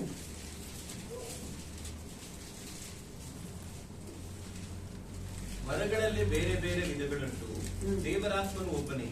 ಸೇವೆಗಳಲ್ಲಿ ಬೇರೆ ಬೇರೆ ವಿಧಗಳುಂಟು, ಕರ್ತನು ಒಬ್ಬನೇ. ಕಾರ್ಯಗಳಲ್ಲಿ ಬೇರೆ ಬೇರೆ ವಿಧಗಳುಂಟು, ಸರ್ವರಲ್ಲಿಯೂ ಸರ್ವ ಕಾರ್ಯಗಳನ್ನು ಸಾಧಿಸುವ ದೇವರು ಒಬ್ಬನೇ. ಆದರೆ ಪ್ರತಿಯೊಬ್ಬನಲ್ಲಿ ತೋರಿ ಬರುವ ದೇವರಾತ್ಮನ ವರವು ಸರ್ವರ ಪ್ರಯೋಜನಾರ್ಥಕವಾಗಿ ಕೊಡಲ್ಪಟ್ಟಿದೆ. ಒಬ್ಬನಿಗೆ ದೇವರಾತ್ಮನ ಮೂಲಕ ಜ್ಞಾನವಾಕ್ಯವು, ಒಬ್ಬನಿಗೆ ಆತ್ಮನಿಗೆ ಅನುಗುಣವಾಗಿ ವಿದ್ಯಾವಾಕ್ಯವು, ಒಬ್ಬನಿಗೆ ಆ ಆತ್ಮನಿಂದಲೇ ನಂಬಿಕೆಯು, ಒಬ್ಬನಿಗೆ ಆ ಒಬ್ಬ ಆತ್ಮನಿಂದಲೇ ನಾನಾ ರೋಗಗಳನ್ನು ವಾಸಿ ಮಾಡುವ ವರವು, ಒಬ್ಬನಿಗೆ ಮಹತ್ತುಗಳನ್ನು ಮಾಡುವ ವರವು, ಒಬ್ಬನಿಗೆ ಪ್ರವಾದನೆಯ ವರವು, ಒಬ್ಬನಿಗೆ ಸತ್ಯತೆಗಳನ್ನು ವಿವೇಚಿಸುವ ವರವು, ಒಬ್ಬನಿಗೆ ವಿವಿಧ ವಾಣಿಗಳನ್ನಾಡುವ ವರವು, ಒಬ್ಬನಿಗೆ ವಾಣಿಗಳ ಅರ್ಥವನ್ನ ಹೇಳುವ ವರವು ಕೊಡಲ್ಪಟ್ಟಿರುತ್ತವೆ. ಈ ವರಗಳನ್ನೆಲ್ಲ ಆ ಒಬ್ಬ ಆತ್ಮನೇ ತನ್ನ ಚಿತ್ತಕ್ಕೆ ಬಂದ ಹಾಗೆ ಒಬ್ಬೊಬ್ಬನಿಗೆ ಹಂಚಿಕೊಂಡು ನಡೆಸುತ್ತಾನೆ. ಸಾಕು. ಇಲ್ಲ ನೋಡ್ತೇವೆ, ದೇವರು ನಮಗೆ ವಿಧವಾದಂತ ವರಗಳನ್ನ ಕೊಟ್ಟಿದ್ದಾನೆ. Do you know what gift you have in the Lord? ಕ್ರಿಸ್ತನು ನಿಮಗೆ ಕೊಟ್ಟಿರುವಂತ ಒಂದು ವರದ ಕುರಿತಾಗಿ ನಿಮ್ಗೆ ಗೊತ್ತಾ? ಯಾಕಂದ್ರೆ ದೇವರು ಪಕ್ಷಪಾತಿ ಎಲ್ಲ, ಎಲ್ರಿಗೂ ವರದ ಕೊಟ್ಟಿದ್ದಾನೆ. ಅಲ್ಲಿ ನೋಡ್ತೀವಿ ನೋಡಲ್ವಾ, 5, 2, 1 ಹಂಗೆ ದೇವರು ನಮ್ಮ ಸಾಮರ್ಥ್ಯಕ್ಕೆ ನಮ್ಮನ್ನ ಬಣ್ಣಾತನಾದ ದೇವರು, ನಮ್ಮ ಸೃಷ್ಟಿಕರ್ತನ ದೇವರು ಗೊತ್ತು ಚೆನ್ನಾಗಿ, ಆತನು ಎಲ್ರಿಗೂ ವರಗಳನ್ನ ಕೊಟ್ಟಿದ್ದಾನೆ. ಆದರೆ ನಿಮಗ್ ಗೊತ್ತಾ ಯಾವ ವರ ನಿಮಗೆ ದೇವರು ಕೊಟ್ಟಿದ್ದಾನೆ ಅಂತ? ಅದನ್ನ ಕೇಳ್ತಾನೆ ಗೊತ್ತಾಗೋದು, ಪ್ರಾರ್ಥನೆ ಮಾಡ್ತಾನೆ ಗೊತ್ತಾಗೋದು, ಹುಡುಕಿದ್ರೆ ತಾನೇ ಗೊತ್ತಾಗೋದು, ಅದರ ಕುರಿತ ಯೋಚನೆ ಮಾಡ್ತಾನೆ ಗೊತ್ತಾಗೋದು ಅಲ್ವಾ? ಅನೇಕರು ನಾವ್ ಹೆಂಗಿದ್ದೇವೆ ಅಂದ್ರೆ, ವಿಶ್ವಾಸಿಗಳಿಗೆ ಗೊತ್ತು ವರಗಳಿದೆ ಅಂತ ಸತ್ಯವೇದ ಹೇಳ್ತದೆ. ಆದ್ರೆ ನನಗೇನು ವರ ಇದೆ ಅಂತ ಯಾವತ್ತನ ಕೇಳಿದ್ದೇವಾ? ನಮ್ಗೆ ಟೈಮೇ ಇಲ್ಲ. ಯಾಕಂದ್ರೆ ನಮ್ಮ ಪ್ರಕಾರ ಏನು, ವಿಶ್ವಾಸಿ ಅಂದ್ರೆ ಸಭೆಗೆ ಬರ್ಬೇಕು, ಹೋಗ್ಬೇಕು, ಸತ್ಯವೇದ ಓದ್ಬೇಕು, ಬೈಬಲ್ ಓದ್ಬೇಕು, ಪ್ರಾರ್ಥನೆ ಮಾಡ್ಬೇಕು, ನನಗಾಗಿ, ನನ್ನ ಕುಟುಂಬಕ್ಕಾಗಿ, ದೇಶಕ್ಕಾಗಿ, ಆ ಕಡೆ ಇರುವಂತ ಈ ಕಡೆ ಇರೋ ಜನರಿಗೋಸ್ಕರ, ರಕ್ಷಣೆಗೋಸ್ಕರ ಎಲ್ಲ ಮಾಡ್ತೀವಿ. ಆದ್ರೆ ಸತ್ಯವೇದದಲ್ಲಿ ಹೇಳ್ತಾ ಇದೆ, ನಾನು ನಿನಗೆ ವರ ಕೊಟ್ಟಿದ್ದೀನಿ ಮಗಳೇ, ಯಾತಕ್ಕೋಸ್ಕರವಾಗಿ ಈ ಒಂದು ಜಲೋಕ ರಾಜ್ಯದ ದೇವರ ರಾಜ್ಯದ ಒಂದು ವಿಸ್ತಾರಕ್ಕಾಗಿ, ಆತನ ಒಂದು ಮಹಿಮೆಗೋಸ್ಕರವಾಗಿ, ಆತನ ಒಂದು ಚಿತ್ತ ನೆರವೇರಕ್ಕೋಸ್ಕರವಾಗಿ ಆ ರೀತಿಯಾಗಿ ಆ ವರಗಳನ್ನ ನಿಮ್ಗೆ ಕೊಟ್ಟಿದ್ದೇನೆ. ಆ ವರಗಳ ಕುರಿತಾಗಿ ಯಾವತ್ತಾದ್ರೂ ಯೋಚನೆ ಮಾಡಿದ್ದೀರಾ? ಯಾಕಂದ್ರೆ ನಮಗೆ ವರ ಅಂದ್ರೇನೆ ನಾವು ಭಯ ಆಗ್ಬಿಡ್ತೇನೆ. ನಮ್ಗೆ ಗೊತ್ತಿಲ್ಲ ಒಂದೇ ಒಂದು ವರ ಯಾವ್ದು ಗೊತ್ತಾ? You know, we talk more about which talent and which gift of tongues ಅಂತ ನಿಮ್ಗೆ ಅದೇ ನಾವು ಜಾಸ್ತಿ ಅನ್ಕೋದು. ವರ ಅಂದ್ರೆ ನಮ್ಗೆ ಭಯ, ಗಿಫ್ಟ್ ಅಂದ್ರೆ ಭಯ. ಗಿಫ್ಟ್ ಅಂದ್ರೆ ಅವೇ ಟ್ಯಾಲೆಂಟ್ ಅಂದ್ರೆ ಟಂಗ್ಸೇ ಮಾತಾಡ್ಬೇಕು. ಯಾರು ಹೇಳಿಟ್ಟು? ಅನೇಕ ಸಾರಿ ನಾವು ತಪ್ಪಾದ ಒಂದು ಅರ್ಥ ಮಾಡ್ಕೊಂಡಿರೋದ್ರಿಂದಲೇ ಸರಿಯಾದದನ್ನ ನಾವು ಅರ್ಥ ಮಾಡ್ಕೊತಾ ಇಲ್ಲ. ಹಲ್ಲೆಲೂಯಾ. ವರದಲ್ಲಿ 9 ವರಗಳುಂಟು. ಆದರೆ ದೇವರಲ್ಲಿ ಹೇಳುವಂತ ಅನೇಕ ವರಗಳಿವೆ. God doesn't want you to talk only in the tongues. Tongues is a gift. It has to be given by the Lord. ಚೆನ್ನಾಗಿ ಅರ್ಥ ಮಾಡ್ಕೊಳ್ಳಿ. ನಾನು ಯಾವಾಗ ಹೇಳೋದು, ಯಾವ ಒಂದು ಸಭೆ, ಯಾವ ಡಿನಾಮಿನೇಷನ್ ಅಲ್ಲ, ದೇವರ ವಾಕ್ಯನೇ ಡಿನಾಮಿನೇಷನ್. ಹಲ್ಲೆಲೂಯಾ. ಅಲ್ಲಿ ಏನ್ ಹೇಳ್ತಾರೆ, ದೇವ್ರ ವಾಕ್ಯಗಳಿವೆ, ಅಂದ್ರೆ ವರಗಳಿವೆ. ಆದ್ರೆ ನಾವು ಒಂದನ್ನೇ ಫೋಕಸ್ ಮಾಡ್ಕೊಂಡು ವರ ಅಂದ ತಕ್ಷಣ ನಮ್ಗೆ ಬೇಡ, because I belong to Nazarene. What is that? You doesn't belong to Nazarene, you belong to the Lord first. ನಾವು ಹೇಳ್ತಿದ್ರೆ ಟಂಗ್ಸ್ ಮಾತಾಡ್ತಿರ್ತೇವೆ. ನಾವಿಲ್ಲಿ ಪರಿಶುದ್ಧಾತ್ಮ ಕೊಡುವಂತ ವರಗಳ ಅನೇಕ ಏನ್ ಮಾಡ್ಬೇಕು, ನಾವು ಕೇಳ್ಬೇಕು. ಯಾವ ತರ ಕೇಳಿದೀವಿ ಪ್ರಿಯರೇ? Please hear after ask, you have to give account to the Lord for that. ಗೊತ್ತಿಲ್ಲ ಅಂದ್ರೆ ಅಕೌಂಟ್ ಕೊಡೋದು, ಗೊತ್ತಿಲ್ಲ ಮಾಡೋದು ಹೆಂಗ್ರಿ, ಗೊತ್ತಿಲ್ಲ ಹೆಂಗ್ರಿ ಅದನ್ನ ಉಪಯೋಗಿಸೋದು ದೇವ್ರಿಗೋಸ್ಕರವಾಗಿ ಅಲ್ವಾ? ಕೇಳ್ಬೇಕು ದೇವರಲ್ಲಿ ನೀವು, ಎಸಪ್ಪ ನನ್ಗೆ ಏನ್ ವರ ಕೊಟ್ಟಿದ್ಯಾ ಅಂತ. ನೀವು ನೋಡುವುದಾದ್ರೆ ಅಲ್ಲಿ ಎಷ್ಟೋ ಇದೆ ಅಲ್ವಾ?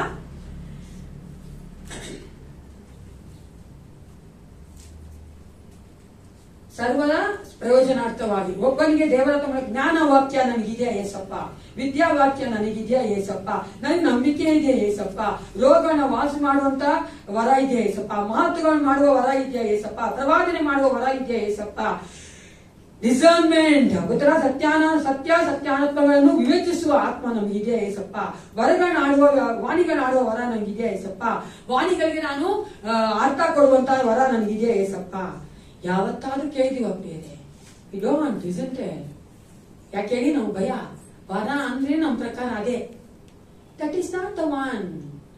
ಹೋಲಿ Spirit has given us according to our capacity, according to our potential.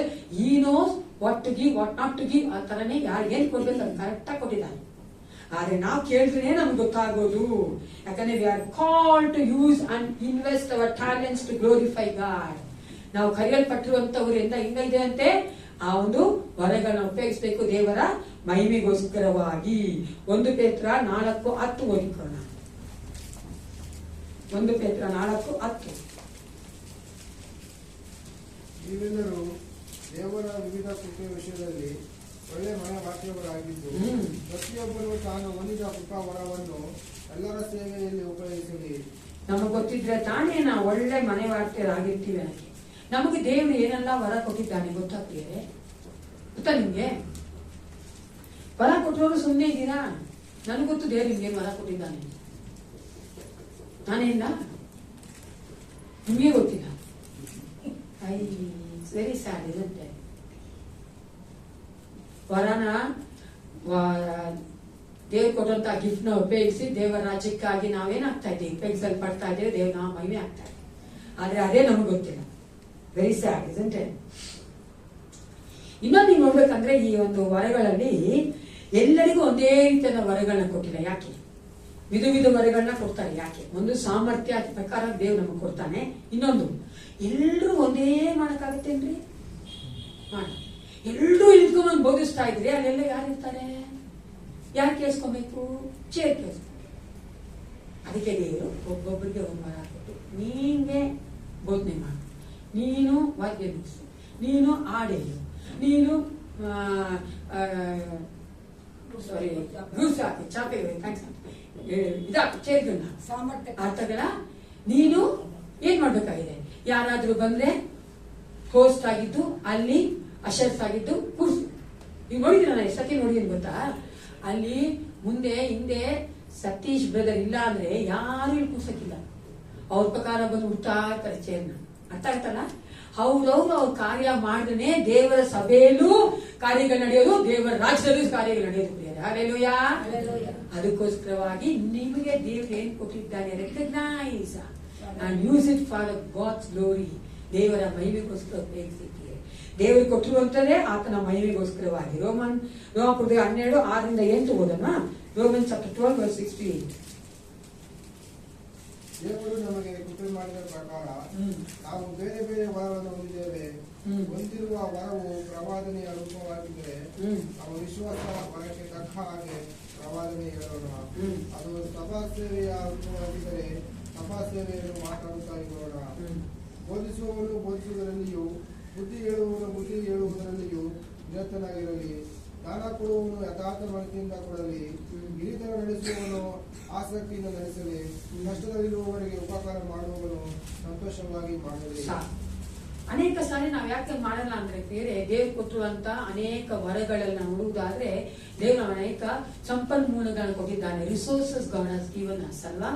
ಯಾವ ರಿಸೋರ್ಸ್ ಕೊಟ್ಟಿದ್ದಾನೆ ಗೊತ್ತಾ ದೇವ್ರು ನಮ್ಗೆ? ಟೈಮ್ ಗೊತ್ತಲ್ವಾ ನಿಮ್ಗೆ? ಮನಿ, ಫ್ಯಾಮಿಲಿ, ಫ್ರೆಂಡ್ಶಿಪ್, ಚರ್ಚ್, ಇದೆಲ್ಲವನ್ನ ದೇವ್ರು ನಮ್ಗೆ ಕೊಟ್ಟಂತ ಒಂದು ರಿಸೋರ್ಸ್ಗಳು ಅಂದ್ರೆ ಸಂಪನ್ಮೂಲಗಳು. ಅದನ್ನ ಯಾವ ರೀತಿಯಾಗಿ ನಾವು ಉಪಯೋಗಿಸ್ತಾ ಇದ್ದೇವೆ? ಆತನಿಗೆ ಕೊಡ್ಬೇಕಂತ ಸಮಯ ನಾವು ಕೊಡ್ತಾ ಇದ್ದೇವೆ ಪ್ರಿಯರೇ, ಗೊತ್ತಲ್ವಾ?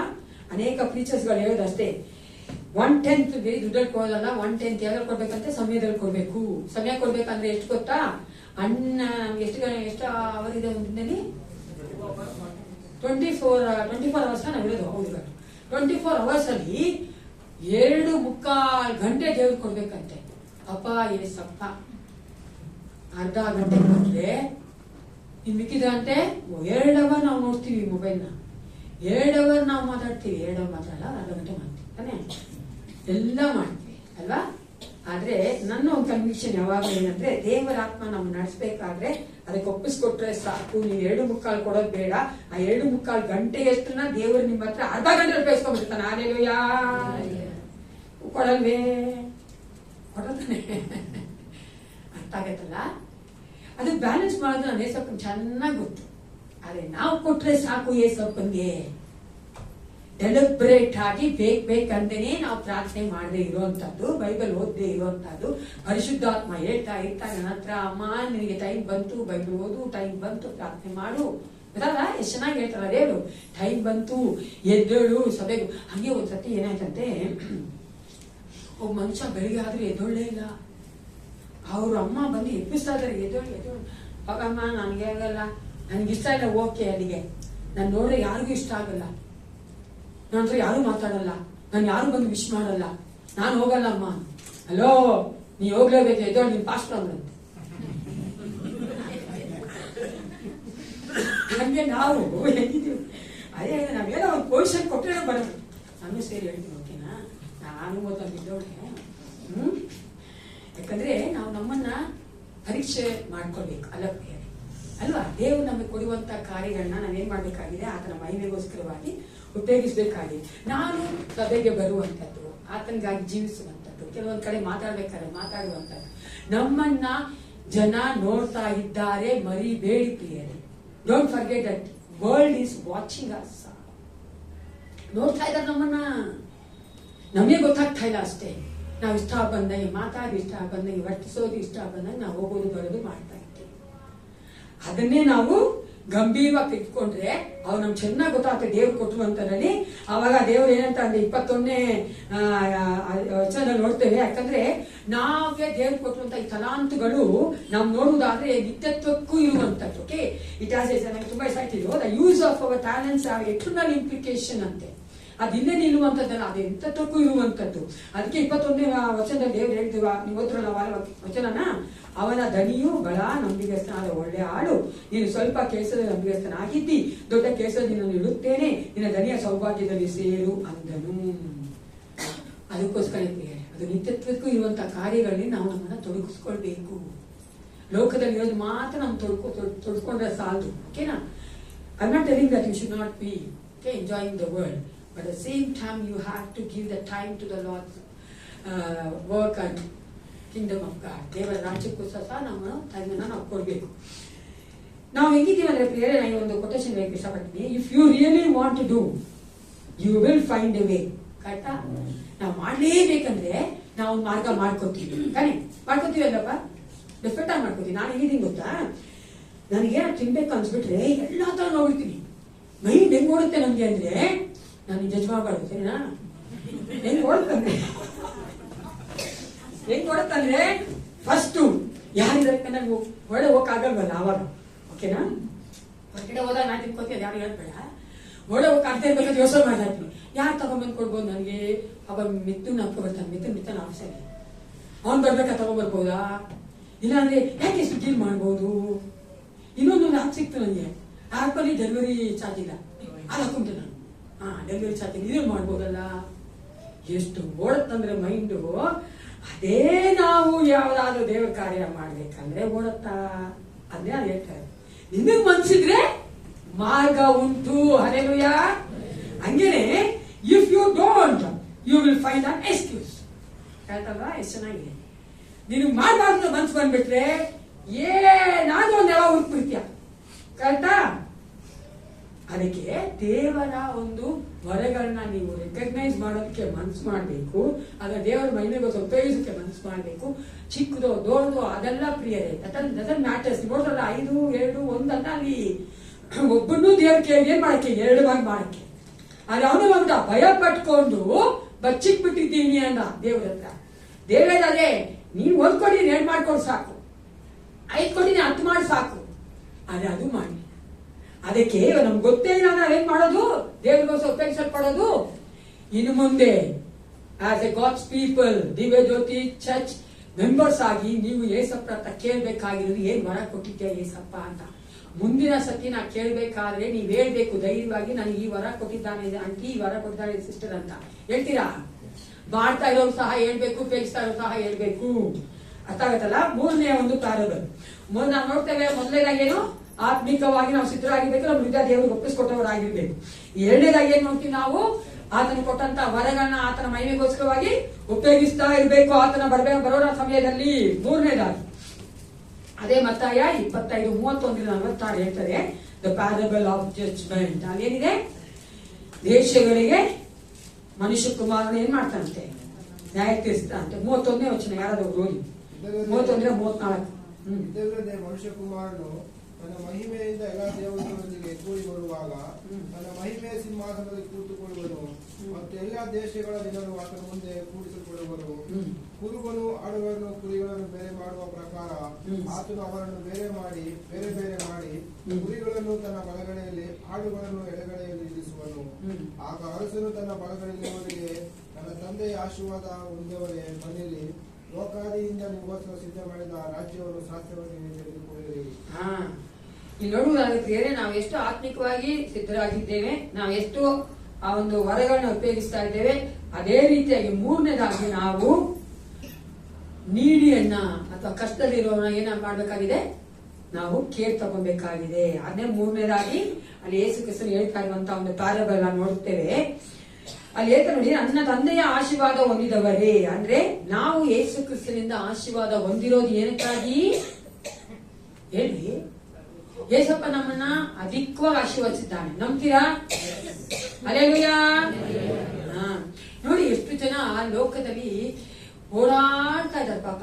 ಸತ್ಯಕ್ಕೂ ನಾನು ಹೇಳ್ತೀನಿ, ನೋಡಿಬೇಕಾದ್ರೆ ಸಭೆಗಳಿಗೂ ಹೇಳ್ತೀನಿ, ಸರಿಯಾದ ಸಭೆ ಸಿಗ್ತೀರಾ, ಅರ್ಥಾತ್ ಸರಿಯಾಗಿ ಸತ್ಯ ಗೊತ್ತಿಲ್ದಿರಾ, ಎಷ್ಟು ಮೋಸ ಹೋಗ್ತಾ ಇದ್ದಾರೆ, ವಂಚನೆಗೊಳಗಾಗ್ತಾ ಇದ್ದಾರೆ. ಇದೆಲ್ಲ ಇದ್ರೂ ಸಹ ದೇವರು ನಮ್ಮನ್ನ ಆಶೀರ್ವಾದವಾಗಿಟ್ಟಿದ್ದಾನಲ್ಲ, ಆ ಆಶೀರ್ವಾದ ಯಾತಕ್ಕಾಗಿ ಕೊಟ್ಟಿದ್ದಾನೆ ಅಂತ ಯೋಚನೆ ಮಾಡಿದ್ದೀರಾ? ಫಸ್ಟ್ ಪಾರ್ಟ್ ಮಾತ್ರ ನಮ್ಗೆ ಇಷ್ಟ ಅಲ್ಲ, 2ನೇ ಪಾರ್ಟ್ ಇಷ್ಟ ಇಲ್ಲ. ಯಾಕೆ ಆಶೀರ್ವಾದ ಹೇಳ್ರಿ, ಯಾಕಿದ್ದಾರೆ ಹೇಳಿ? ಒಂದಾದ್ಮೇಲೆ ಒಂದು ಬಿಲ್ಡಿಂಗ್ ಕಟ್ಟಕ್ಕೆ, ಒಂದಾದ್ಮೇಲೆ ಒಂದು ಬ್ಯಾಂಕ್ ಬ್ಯಾಲೆನ್ಸ್ ತುಂಬಿಸ್ಕೊಳಕಲ್ಲ ಪ್ರಿಯರೇ. He has given us a blessing so that we can be a blessing to others. Hallelujah. ನಾವು ಬೇರೆಯವರಿಗೆ ಆಶೀರ್ವಾದವಾಗಿರಬೇಕೆಂದೇ ದೇವರು ನಮ್ಮನ್ನ ಆಶೀರ್ವದಿಸಿದ್ದಾನೆ. ಅಲ್ಲಿ ನೋಡಕ್ ಹೋದ್ರೆ ಯಾರು ನೀಡಿಯಾಗಿದ್ದಾರೆ, ಅಗತ್ಯ ಉಳ್ಳವರಾಗಿದ್ದಾರೆ ಅಥವಾ ಕೊರತೆಯಲ್ಲಿದ್ದಾರೆ ಅಂದ್ರೆ ಯಾರಾಗಿದ್ದಾರೆ? ಈ ಒಂದು ಸಾಮ್ಯದ ಮೂಲಕ ನೋಡುವುದಾದ್ರೆ ಯಾರಂತೆ, ದೇವರು ಏಸಪ್ಪ ಯಾರ ಹತ್ರ ಹೋದ್ರಂತೆ? ಫಸ್ಟ್ ಹಸಿದಿದ್ದೇನು ಪರದೇಶಿಯಾಗಿದ್ದನು, ಬಟ್ಟೆ ಇಲ್ಲದವನಾಗಿದ್ದನು, ರೋಗದಲ್ಲಿ ಬಿದ್ದಿದ್ದನು, ಸೆರೆಮನೆಯಲ್ಲಿದ್ದನು, ಬಾಯಾಗಿದ್ದನು, ಹಸಿದರೆ ಬರುದು. ಓಕೆನಾ? ಅಲ್ಲ ನೋಡ್ತೇವೆ ಒಟ್ಟು 6 ಇರಲಿ. I was hungry, thirsty, stranger, naked, sick and in prison. ಇದೆಲ್ಲ ನೋಡಿದ್ರೆ 6 ಟರ್ಮ್ಸ್ ನ ದೇವ್ರು ಯೂಸ್ ಮಾಡ್ತಾನೆ ಇಲ್ಲಿ. ಅಂದ್ರೆ 6 ಪದಗಳನ್ನ ದೇವ್ರು ಯೂಸ್ ಮಾಡಿದ್ದಾನೆ. ಈ 6 ಪದಗಳನ್ನ 3 ಸಾರಿ ಯೂಸ್ ಮಾಡಿದ್ದಾನೆ ಪ್ರಿಯರೇ. 3 ಸಾರಿ ನೋಡ್ತೀರಾ ಅದೇ ಒಂದು ಸಾಮ್ಯದಲ್ಲಿ. ಆ ಕಾರ್ಯಗಳಲ್ಲಿ 3 ಸಾರಿ ಹೇಳಲ್ಪಟ್ಟಿದೆ. 37ರಿಂದ 39, 42ರಿಂದ 43 ಮತ್ತೆ 44ರಲ್ಲಿ. ಯಾಕೆ ಅಂದ್ರೆ ತಿರುಗಿ ಹೇಳಲ್ಪಡಬೇಕಾದ್ರೆ ಚೆನ್ನಾಗಿ ತಿಳ್ಕೊಬೇಕು. ಇಟ್ಸ್ ವೆರಿ ವೆರಿ ಇಂಪಾರ್ಟೆಂಟ್ ಅಂತ. ಅದು ಬಹಳ ಮುಖ್ಯವಾಗಿ ಬೇಕಾದದ್ದು. ಅದಕ್ಕೆ ದೇವರಲ್ಲಿ ಹೇಳ್ತಾ ಇದ್ದಾನೆ, ಈ ರೀತಿಯಾಗಿ ಇರುವಂತವರನ್ನ ನಾವೇನ್ ಮಾಡ್ಬೇಕಾಗಿದೆ, ನೋಡ್ಕೊಳ್ಬೇಕಾಗಿದೆ. ಈ ಒಂದು ಅಗತ್ಯ ಇರೋರಿಗೆ ಕೊರತೆ ಇರೋ ಕೊಡಿ ಅನ್ನೋಂಥದ್ದು ಹೊಸವಾಗಿ ದೇವರು ಹೇಳ್ತಾ ಇಲ್ಲ. ಹಳೆ ಒಡಂಬಡಿಕೆ ದೇವರು ಹೇಳಿರೋರೇ. Let's read 1, 2, 3 verses. ಎಸೇಕಿಯೇಲ್ 18, 16, 17. ಅದೇ ದೇವರು, ಮಾರ್ಪಡದ ದೇವರು, ಅದೇ ವಾಕ್ಯಗಳನ್ನ ನೋಡ್ತೇವೆ. ಅದೇ ರೀತಿಯ ಕಾನ್ಸೆಪ್ಟ್ ಅನ್ನ ದೇವರು ಹೇಳ್ತಾ ಇದ್ದಾನೆ. ಎಸೇಕಿಯೇಲ್ 18, 16, 17. ಹೆಂಗಿರ್ಬೇಕಂದ್ರೆ ದೇವ್ರ ಮಕ್ಕಳು ಈ ವಿಷಯದಲ್ಲಿ ಕೆಡಿಸದೆ, ಯಾರನ್ನು ಹಿಂಸಿಸದೆ, ಒತ್ತೆಯನ್ನು ಕೇಳದೆ, ಯಾರ ಸೊತ್ತನ್ನು ಅಪಹರಿಸದೆ, ಹಸಿದವನಿಗೆ ಅನ್ನವಿಕ್ಕಿ, ಬೆತ್ತಲೆಯುವವನಿಗೆ ಹೊದಿಕೆಯನ್ನು ಹೊದಿಸಿ, ಬಡವನ ಮೇಲೆ ಕೈ ಮಾಡದೆ, ಬಡ್ಡಿಯನ್ನು ಕೇಳದೆ, ಲಾಭಕ್ಕೆ ಹಣ ಕೊಡದೆ, ನನ್ನ ವಿಧಿಗಳನ್ನು ಆಚರಿಸಿ ನನ್ನ ನಿಯಮಗಳನ್ನು ಅನುಸರಿಸಿದರೆ ತನ್ನ ತಂದೆಯ ಅಧರ್ಮದ ನಿಯಮಿತ ಸಾಯನು. ಅಲ್ಲಿ ನೋಡ್ತೇವಲ್ಲ, ದೇವರು ಎಸೇಕಿಯೇಲ್ ಮೂಲಕ ಹೇಳ್ತಾ ಇದಾರೆ ತನ್ನ ಇಸ್ರೇಲ್ ಜನಕ್ಕೆ, ತನ್ನ ಸ್ವಂತ ಜನಕ್ಕೆ, ಅದೇ ನಮ್ಗೇನೆ ಹೇಳ್ತಾ ಇದ್ದಾನೆ, ಈ ರೀತಿಯಾದ ಕಾರ್ಯಗಳನ್ನ ನಾವು ಮಾಡಬಾರದು. ಓಕೆನಾ? ಮುಂದೆ ನೋಡುವುದಾದ್ರೆ ಜ್ಞಾನೋಕ್ತಿಯು ಸಹ ಹೇಳ್ತಾರೆ, ಪ್ರಾವರ್ಬ್ಸ್ ಹೇಳ್ತಾರೆ 14:31ರಲ್ಲಿ. ನಿಮಗೋಸ್ಕರ ಓದ್ತೀನಿ. ಪ್ರಾವರ್ಬ್ಸ್ 14:31, ಜ್ಞಾನೋಕ್ತಿ 14:31. ಬಡವರನ್ನು ಹಿಂಸಿಸುವವನು ಸೃಷ್ಟಿಕರ್ತನನ್ನು ಹೀನಾಯಿಸುವನು, ಗತಿಯಿಲ್ಲದವರನ್ನು ಕರುಣಿಸುವವನು ಆತನನ್ನ ಘನಪಡಿಸುವನು. ನಾವು ಅನೇಕ ಸಾರಿ ಅನ್ಕೋತೀವಲ್ಲ ಪ್ರಿಯರೇ, ದೇವರನ್ನ ಘನಪಡಿಸೋದು ಬೇರೆ ಈ ರೀತಿಯಾಗಿ ಮಾತ್ರ ಅನ್ಕೋತೀವಿ. ನಾವು ತುಂಬಾ ದೇವರನ್ನ ಏನ್ ಮಾಡ್ತೀವಿ, ಅಂಡರ್ ಎಸ್ಟಿಮೇಟ್ ಮಾತ್ರ, ತುಂಬಾ ಬಾಕ್ಸಲಾಗ್ತೀವಿ ಅಲ್ವಾ. ಇಷ್ಟ ಹಂಗಲ್ಲ. ಅದು ದೇವ್ರ ವಾಕ್ಯ ಹೇಳುವಂಥದ್ದು, ದೇವರನ್ನ ಘನಪಡಿಸುವಂಥದ್ದು ಎಲ್ಲಾ ಕಾರ್ಯ ಘನಪಡಿಸ್ಬೇಕು. ನಾವು ಆರಾಧನೆ ಮಾಡಿದ್ರೆ ಘನಪಡಿಸ್ತೀವಿ ಅಲ್ವಾ, ನಾವು ಅನ್ಕೋತೀವಿ. ಆತ ನಾವು ವಾಕ್ಯ ಕೇಳಿದ್ರೆ ಘನಪಡಿಸ್ತೀವಿ, ಸಭೆಗೆ ಬಂದ್ರೆ ಘನಪಡಿಸ್ತೀವಿ, ಆತನಿಗೋಸ್ಕರ ಜೀವನ ಮಾಡಿದ್ರೆ ಅಂತಲ್ಲ, ಈ ಎಲ್ಲಾ ಕಾರ್ಯಗಳನ್ನ ಮಾಡಲು ಸಹ ಆತನ ಘನಪಡಿಸುತ್ತೇವೆ. ದಾವೀದ ಕೀರ್ತನೆ 41:1ರಲ್ಲಿ ಈ ರೀತಿಯಾಗಿ ಹೇಳ್ತಾನೆ, ದಿಕ್ಕಿಲ್ಲದವನನ್ನು ಪರಾಂಬರಿಸುವವನು ಧನ್ಯನು, ಯೆಹೋವನು ಅವನನ್ನು ಆಪತ್ಕಾಲದಲ್ಲಿ ರಕ್ಷಿಸುವನು. ನಾವು ಸಾಮಾನ್ಯವಾಗಿ ಕೇರಿಂಗ್ ಅಂದ್ರೆ ನಾವು ಅವರನ್ನ ನೋಡ್ಕೊಳ್ಳೋದು ಅಂದ್ರೆ ಯಾವಾಗ ಅನ್ಕೋತೀವಿ, ಊಟ ಕೊಡೋದು, ಬಟ್ಟೆ ಕೊಡೋದು ಅಲ್ವಾ, ನೀರ್ ಕೊಡೋದು ಮಾಡ್ತೀವಿ ಅಲ್ವಾ. ಅಲ್ಲ ಇವಾಗ ಗೊತ್ತಲ್ವಾಗ, ಅನೇಕ ಕಡೆಯಲ್ಲಿ ಪ್ರವಾಹ ಬಂದು ಏನಾಗಿದೆ, ಕೊಡ್ರಿ ಅಂತ ರಿಲೀಫ್ ಹೋಗಕ್ಕೆ ಕೊಡ್ರಿ ಅಂತ ನಾವು ಅನೇಕ ಕೊಡ್ತೀವಿ ಅಲ್ವಾ. ಅದು ಮಾತ್ರ ಅಲ್ಲ, ಅವರು ಮಾನಸಿಕವಾಗಿ ಕುಂದಿ ಹೋಗಿರ್ಬೇಕಾದ್ರೆ, ಅವ್ರು ಎಮೋಷನಲ್ ಆಗಿ ಬ್ರೋಕ್ ಆಗಿರ್ಬೇಕಾದ್ರೆ, ಅರ್ಥ ಆಗತ್ತಲ್ಲ, ಶಾರೀರಿಕವಾಗಿ ಬಾಧೆ ಪಡ್ತಾ ಇರ್ಬೇಕಾದ್ರೆ, ಎಲ್ಲವನ್ನ ದಯವಿಟ್ಟು ದುಡ್ಡಿನಲ್ಲಿ ಅಳಿಬೇಡಿ. Everything is not only the money. ದುಡ್ಡು ಕೋಟಿ ಇರೋರು ಸಹ ಯಾರು ಗತಿ ಇಲ್ಲ ಅಂತಿದ್ದಾರೆ. ಗೊತ್ತಾ ನಿಮ್ಗೆ? ನಾನು ಹೇಳಿದ್ದೀನಿ, ಒಂದ್ಸತಿ ಹೇಳಕ್ ಇಷ್ಟಪಡ್ತೀನಿ. ಒಂದ್ಸತಿ ಹಂಗೆ ನನ್ನ ಒಬ್ರು ಪ್ರಿನ್ಸಿಪಲ್ ಇದ್ರು, ಅವ್ರು ಹೇಳ್ತಾ ಇದ್ರು, ಒಂದ್ಸತಿ ಅವ್ರ ಮನೆಗೆ ಹೋಗಿದ್ರಂತ. ಅವ್ರು ಸಾಕಾರ ದುಬೈಲಿ ಇರೋರು, ಅವ್ರು ಚೆನ್ನಾಗಿ ಸಂಪಾದನೆ ಮಾಡಿ ರಿಟೈರ್ಡ್ ಆಗಿ ಮನೆಗೆ ಬಂದ್ಮೇಲೆ ಅಲ್ಲಿ ಒಂದು ದೊಡ್ಡ ರೂಮ್, ಓಕೆನಾ, ಇದಕ್ಕಿಂತ ದೊಡ್ಡ ರೂಮ್ ಅಲ್ಲಿ ದೊಡ್ಡದು ಒಂದು ಡೈನಿಂಗ್ ಟೇಬಲ್ ಇತ್ತಂತೆ. ಯಾವ್ದು ಟೀಕಲ್ ಮಾಡೋ ಡೈನಿಂಗ್ ಟೇಬಲ್, ನೋಡಕ್ಕೆ ತುಂಬಾ ಚೆನ್ನಾಗಿತ್ತಂತೆ. ಅದು ಖಾಲಿಯಾಗಿತ್ತಂತೆ, ಯಾರು ಇರ್ಲಿಲ್ವಂತೆ. ಈ ಅಪ್ಪ ಒಬ್ಬರೇ ಇದ್ರಂತೆ. ಅದಕ್ಕೆ ಆ ಬ್ರದರ್ ಕೇಳಿದಂತೆ, ಯಾಕೆ ಬ್ರದರ್ ನೀವು ಒಬ್ಬರೇ ಇದ್ರೆ, ಯಾರು ಇಲ್ವಾ, ಇಷ್ಟು ಟೇಬಲ್ ಇದೆಲ್ಲ ನೀವು ಊಟ ಮಾಡಲ್ಲ, ಕೂತ್ಕೊಂಡು ಎಲ್ಲರೂ ಒಟ್ಟಿಗೆ ಅಂತ. ಅದಕ್ಕೆ ಆಯ್ತಂತೆ, ಇಲ್ಲ ಬ್ರದರ್, ನಾವೆಲ್ಲ ಒಟ್ಟಿಗೆ ಇದ್ದೆ ಎಷ್ಟೋ ದಿನಗಳಾಗ್ಬಿಟ್ಟಿದೆ. ನನ್ನ ಹೆಂಡತಿ ಒಂದ್ ಕಡೆ ಹೋಗ್ತಾಳೆ, ನನ್ನ ಮಗ ಒಂದ್ ಕಡೆ ಹೋಗ್ತಾಳೆ, ನನ್ನ ಮಗಳು ಒಂದ್ ಕಡೆ ಹೋಗ್ತಾಳೆ, ನಾವೆಲ್ಲ ಒಟ್ಟಿಗೆ ಇಲ್ಲ. ಒಬ್ಬೊಬ್ರಿಗೆ ಒಂದೊಂದು ರೂಮ್ ಇದೆ, ಆ ರೂಮಲ್ಲಿ ಇರ್ತಾರೆ, ನಾವೆಲ್ಲರೂ ಇರ್ತೀವಿ. ನನಗೆ ಆ ವಿಷಯದಲ್ಲಿ ತುಂಬಾ ನೋವಿದೆ, ನನಗೆ ಸಮಾಧಾನ ಇಲ್ಲ. ನಾನು ಎಷ್ಟು ಸಂಪಾದನೆ ಮಾಡಿದ್ದೀನಿ, ಆದ್ರೆ ಈಗ ನಾನು ಒಟ್ಟಿಗೆ ಇರೋದಕ್ಕೆ ಯಾರು ಇಲ್ಲ. ಹಲ್ಲೆಲೂಯ. ಅಷ್ಟೇ ನಾವು ಅನ್ಕೋತೀವಲ್ಲ, ಯಾವಾಗ ದುಡ್ಡೇ ಅನ್ಕೋತೀವಿ, ಅನ್ಕೋಬೇಡಿ. ನಾನು ನಿಮ್ಗೆ ಇದನ್ನು ಹೇಳಿದ್ದೀನಿ, ಮೊದಲು ಹೇಳಿದ್ದೀನಿ, ಇವಾಗಲೂ ಹೇಳ್ತೀನಿ, ದಯವಿಟ್ಟು ಮಾತಾಡಿ. ಅರ್ಥ ಆಗತ್ತಲ್ಲ, ನೊಂದ್ಕೊಂಡಿದ್ರೆ ಅವ್ರ ಹತ್ರ ಮಾತಾಡಿ. ಅವ್ರ ಹತ್ರ ಹೋಗಿ ಒಂದು ಸಂತೈಸೋಕೆ ಮಾತಾಡಿ. ಅವ್ರನ್ನ ಒಂದು ಟ್ಯಾಪ್ ಮಾಡಿ ಭುಜದ ಮೇಲೆ ಅವ್ರ ದಬ್ಗೊಳ್ಳಿ. ಗಂಡು ಸಂಗೀತ ಮಾಡಬಾರ್ದು, ಹೆಂಗು ಸಂಗೀತ ದಬ್ಗೊಳ್ಳಿ. ಬೇರೆ ಕಷ್ಟ ಫೈನಲ್ ನಾವು ಅಮೇರಿಕ ಇಲ್ಲಪ್ಪ ಸ್ವಾಮಿ ಸರಿ ಅದು ಮಾಡ್ಬಿಟ್ಟು ಅದೇ ನಾನು ಇಟ್ಕೊಂತ ಅವ್ರ ಗಂಡನ ಹೋಯ್ತು ಬಂದ ಕಷ್ಟ ನನಗೆ. ನಾನು ಆಯ್ತಾರ ಒಳ್ಳೆ ಇರ್ತೀನಿ, ನಾನಾದ್ರೆ ನೋಡಲ್ಲ. ನಂಬಿಕೆ ಆಗಿರ್ಬೇಕು ಗಂಡ ಐತಿ ಅದ ಹೊಡಿದ ಸರಿನಾ. ಅದು ಬೇಕಾಗ್ತದೆ, ಅದು ಬೇರೆ ಮೆಸೇಜ್ ಕೊಡೋಣ. ಇವಾಗ ಕೇಳಿಸ್ಕೊಳ್ಳಿ ಏನಂದ್ರೆ ಹಂಗೆ ನೋಡಿ ನಾನು ನೋಡಿದ್ದೀನಿ, ನನ್ನ ಲೈಫಲ್ಲ ನೋಡಿದ್ದೀನಿ. ಓಕೆನಾ, I love to say that. ದೇವ್ ನನ್ನ ಆ ಥರ ಕರೆದಿದ್ದಾನೆ. ನಾನು ಎಷ್ಟು ಚೆನ್ನಾಗಿ ಆ ಥರ ಮಾಡಿದಾಗ ಅವ್ರಿಗೆ ಎಷ್ಟು ಸಂತೋಷ ಆಗುತ್ತಂದ್ರೆ ಅದು ಅವ್ರಿಗೆ ಒಂದು ಕೋಟಿ ಕೊಟ್ಟಂಗೆ. ಅದು ಬಿಟ್ಟು ನೀವು ದೂರದಲ್ಲೇ ನಿಂತ್ಕೊಂಡು ಕಷ್ಟ ಇದೆಯಲ್ಲಮ್ಮ ಆ ಸಮಾಧಾನವಾಗಿರಮ್ಮ ಅಂದ್ರೆ ಅಲ್ವಾ, ಒಂದು ಫೋನ್ ಮಾಡೋಣ, ಹೆಂಗಿದೆ ಸಿಸ್ಟರ್, ಏನು ಆರೋಗ್ಯವಾಗಿದ್ದೀರಾ ಅಂತ ಕೇಳಿದ್ರೆ ಅವ್ರಿಗೆ ಎಷ್ಟು ಸಂತೋಷ ಆಗುತ್ತೆ ಗೊತ್ತಾ. ನಾವು ಯಾವಾಗ ಏನ್ಕೋತೀವಿ, ಕೇಳಿದ್ರೆ ಏನು ದುಡ್ಡು ಕೇಳ್ಬಿಡ್ತಾ ಕೇಳಿದ್ರೆ ಇಲ್ಲ ಅನ್ವಾಗ್ತಾ ಅಲ್ವಾ. ದುಡ್ಡಿದ್ರೆ ಕೊಡ್ರಿ, ದುಡ್ಡಿಲ್ಲ ಇಲ್ಲ ಅನ್ನುವ ದೊಡ್ಡ ವಿಷಯ. ಅದ್ರೇನು ಸ್ಟೇಜು, ಅದಕ್ಕಂತ ಫೋನ್ ಮಾಡದೇ ಇರಬಾರ್ದು, ಅದಕ್ಕಂತ ಅವ್ರ ಹತ್ರ ಅವ್ರು ಮಾತಾಡದೇ ಇರಬಾರ್ದು. ಅರ್ಥ ಆಗತ್ತಲ್ಲ, ಅವ್ರ ಹತ್ರ ಮಾತಾಡೋದು ತುಂಬಾ ಮುಖ್ಯ ಆಗ್ತದೆ. ಕಮ್ಯುನಿಕೇಶನ್ ಗ್ಯಾಪ್ ಇವಾಗ ಈ ಒಂದು ಕಾಲಗಳು ತುಂಬಾ ಆಗಿದೆ. ತಂದೆ ತಾಯಿ ಅಪ್ಪ ಮಕ್ಕಳ ಹತ್ರ ಮಾತಾಡೋದು, ಗಂಡ ಹೆಂಡತಿ ಹತ್ರ ಮಾತಾಡಲ್ಲ. ಅಯ್ಯೋ ಅಪ್ಪ ಮಾತಾಡೋದೇ ತುಂಬಾ ದೊಡ್ಡ ಕಷ್ಟ ಆಗಿದೆ ಇವಾಗ. ಬಿಸಿ ಲೈಫ್, ಆ ಬಿಸಿ ಲೈಫ್ ನಮ್ಗೆ ಎಲ್ಲಿ ಕರ್ಕೊಂಡು ಹೋಗ್ಬಿಟ್ಟಿದೆ ಅಂದ್ರೆ ಯಾತಕ್ಕೋಸ್ಕರ ದುಡಿತಾ ಇದೀವೋ ಅದೇ ಇಲ್ದೇ ಹೋಗ್ಬಿಟ್ಟಿದೆ. ಅರ್ಥ ಆಗ್ತಿರಲ್ಲ, ದುಡಿಯೋದ ನಾವೇನಕ್ಕೋಸ್ಕರ ಸಂತೋಷವಾಗಿರ್ಬೇಕಂತ. ಆ ಸಂತೋಷನೇ ಇಲ್ಲ, ಆ ದುಡ್ಡಿದ್ದೇ ಪ್ರಯೋಜನ. ದುಡ್ಡು ಇರ್ಬೇಕು, ಸಂತೋಷನೇ ಇರ್ಬೇಕಂದ್ರೆ ಏಸಪ್ಪ ನಮ್ಮಲ್ಲಿ ಇರ್ಬೇಕು. ಹಲ್ಲೆಲೂಯಾ. ಏಸಪ್ಪ ಅವಾಗ ಅವ್ರು ನಮ್ಗೆ ಬೋಧನೆ ಮಾಡ್ತಾ ಇರ್ಬೇಕು, ನಾವು ಕೇಳ್ತಾ ಇರ್ಬೇಕು, ಅವ್ರು ಚೆನ್ನಾಗಿ ನಡ್ಕೊಂಡು ಹೋಗ್ತಾರೆ. ನಮ್ಮ ವಿಶ್ವಾಸಿಗಳು ಹೆಂಗಿದ್ದೀವಿ ಅಲ್ಲ, ನಾನಂತೂ ನಿಂದಾಸಾಗಿದ್ದೀನಿ. ಏಸಪ್ಪಗೆ ನನ್ನ ಜೊತೆ ಇದ್ದಂತಾ ಇದ್ದಾನೆ, ನನಗೆ ಬೇಕಾದನ್ನು ಕೊಡ್ತಾನೆ, ನಾ ಕೇಳೋದನ್ನು ಕೊಡ್ತಾನೆ. ಅದಕ್ಕಿಂತ ಇನ್ನೇನ್ ಬೇಕು ನಮ್ಗೆ? ಅಲ್ಲದೆ ಸಮಾಧಾನ ಇದೆ, ಸಂತೋಷ ಇದೆ, ಯಾವ ಬೇಕಲ್ಲ ನಾವು ಹೋಗ್ಬೋದು, ಮಾತಾಡ್ಬೋದು, ಆರಾಮಾಗಿ ಓಡಾಡ್ಕೊಂಡಿರ್ಬೋದು. ಅದು ಕೊಡ್ಬೇಕು. ಅದಿಲ್ದಿರ ಏನೇ ದುಡ್ಡಿದ್ರು ಅದೇನು ವೇಸ್ಟೇ. ಅದಕ್ಕೆ ದೇವರ ಇಲ್ಲಿ ನಾವು ನೋಡ್ತೇವೆ, ಅನೇಕರು ಏನ್ಕೊಡ್ತೀವಿ, ಒಳ್ಳೆ ಕಾರ್ಯ ಮಾಡಿ ರಕ್ಷಣೆಗೆ ಬರ್ತೀವಿ ಅಂತ. No, it's wrong. Good works do not earn salvation but are the evidence of the living faith. ನಾವು ನಂಬಿಕೆ ಇದ್ದೀವಿ ಅಂದ್ರೆ, ರಕ್ಷಣೆ ಇದ್ದೀವಿ ಅಂದ್ರೆ ಯಾತಕ್ಕೋಸ್ಕರ ಇದ್ದೀವಿ? ಒಳ್ಳೆ ಕಾರ್ಯಗಳನ್ನ ಮಾಡೋಕ್ಕೋಸ್ಕರ ಇದ್ದೀವಿ. ಹೇಳಿ, ಒಳ್ಳೆ ಕಾರ್ಯಗಳನ್ನ ಮಾಡೋಕ್ಕೋಸ್ಕರ ಇರೋದು. ಆತರ ಮಾಡ್ಬೇಕಾದ್ರೆ ಮತ್ತಾಯ 5:16 ಹೇಳ್ತಾರೆ, ಅದರಂತೆ ನಿಮ್ಮ ಬೆಳಕು ಜನರ ಮುಂದೆ ಪ್ರಕಾಶಿಸಲಿ. ಹೀಗಾದರೆ ಅವರು ನಿಮ್ಮ ಒಳ್ಳೆ ಕ್ರಿಯೆಗಳನ್ನು ನೋಡಿ ಪರಲೋಕದಲ್ಲಿರುವ ನಿಮ್ಮ ತಂದೆಯನ್ನ ಕೊಂಡಾಡುವರು. ಒಳ್ಳೆ ಕ್ರಿಯೆಗಳನ್ನ ನಾವು ಮಾಡೋದಕ್ಕೋಸ್ಕರ ಕರೆಯಲ್ಪಟ್ಟಿದ್ದೇವೆ. ಮೊದಲನೇದಾಗಿ ನಾವು ಆತ್ಮಿಕವಾಗಿ ನಮ್ಮ ಹೃದಯಗಳನ್ನ ದೇವರಿಗೆ ಒಪ್ಪಿಸಿಕೊಟ್ಟು ಆ ರಕ್ಷಣೆಯಲ್ಲಿ ಇರಬೇಕು. ಆತ್ಮ ಮತ್ತು ನಮ್ಮ ಹೃದಯ ದೇವರ ಬರೋಣಕ್ಕಾಗಿ ಸಿದ್ಧವಾಗಿರ್ಬೇಕು ಯಾವಾಗಲೂ. ಎರಡನೇದಾಗಿ ದೇವರು ನಮ್ಗೆ ಕೊಟ್ಟಿರುವಂತಹ ತಾಳಾಂತಗಳನ್ನ ಗುರುತಿಸಿ ನಾವು ಅದನ್ನು ಉಪಯೋಗಿಸ್ತಾ ಇರ್ಬೇಕಾದ ನಮ್ಮ ಮಹಿಮೆಗೋಸ್ಕರವಾಗಿ. ಮೂರನೇದಾಗಿ ಕಷ್ಟದಲ್ಲಿರೋರ್ನ ನಾವು ಸಹ ಕೇರ್ ಮಾಡುವವರಾಗಿರ್ಬೇಕು. ಒಂದು ಇಲಿಸ್ಟ್ರೇಷನ್ ಹೇಳ್ತೀನಿ, ತುಂಬಾ ಚೆನ್ನಾಗಿದೆ ಇದು. ಒಂದು 9 ವರ್ಷದ ಹುಡುಗ ಒಂದು ಐಸ್ ಕ್ರೀಮ್ ಪಾರ್ಲರ್ ಹೋದಂತೆ. ವೇಟರ್ ಕೇಳಿದಂತೆ ಏನ್ ಬೇಕು. ಅವನ ಹುಡುಗ ಏನಂತೆ, ನನ್ಗೊಂದು ಐಸ್ ಕ್ರೀಮ್ ಕಪ್ ಕೊಡು, ದೊಡ್ಡ ಕಪ್ಪು. ಎಷ್ಟು ಅಂತ ಕೇಳಿದಂತೆ. ದುಡ್ಡು ಎಷ್ಟಪ್ಪ ಅಂತ ಕೇಳಿದಂತೆ ದೊಡ್ಡ ಕಪ್ಗೆ. ಆ ವೇಟರ್ ಅಂತ 50 ರೂಪಾಯಿ.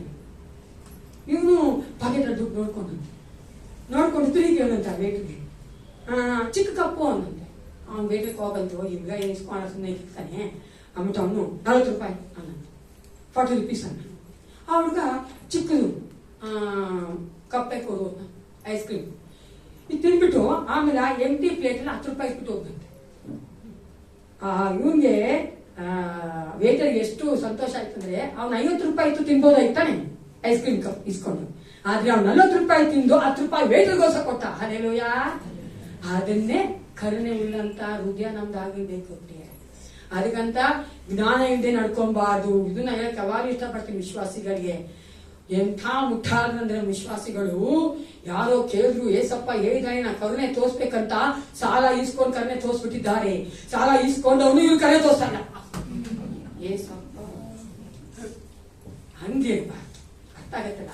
ನಾನು ಯಾವಾಗ್ಲೂ ಅದೇ ಹೇಳ್ತೀನಿ, ಯಾರ ಸಾಲ ಕೇಳ್ತಾರ, ನಿಮ್ಗೆ 10 ಸಾವಿರ ಕೊಡಕ್ಕಾಗತ್ತ, ಕೊಟ್ಬಿಡ್ಸುದೇ.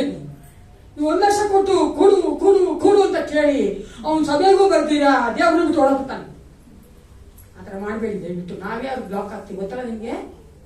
ಪ್ರಾರ್ಥನೆ ಮಾಡಿ, ಇಲ್ಲ ನಮ್ಮ ಹತ್ರ ಪ್ರಾರ್ಥನೆ ಮಾಡಿ, ತಗೊಂಡು 5 ಸಾವಿರ ಇದೆ ಎತ್ಕೊಂಡು ಅನ್ಬೇಕೆ ಹೊರತು ಸಾಲ ಮಾಡ್ಕೊಡ್ಬಾರ್ದು.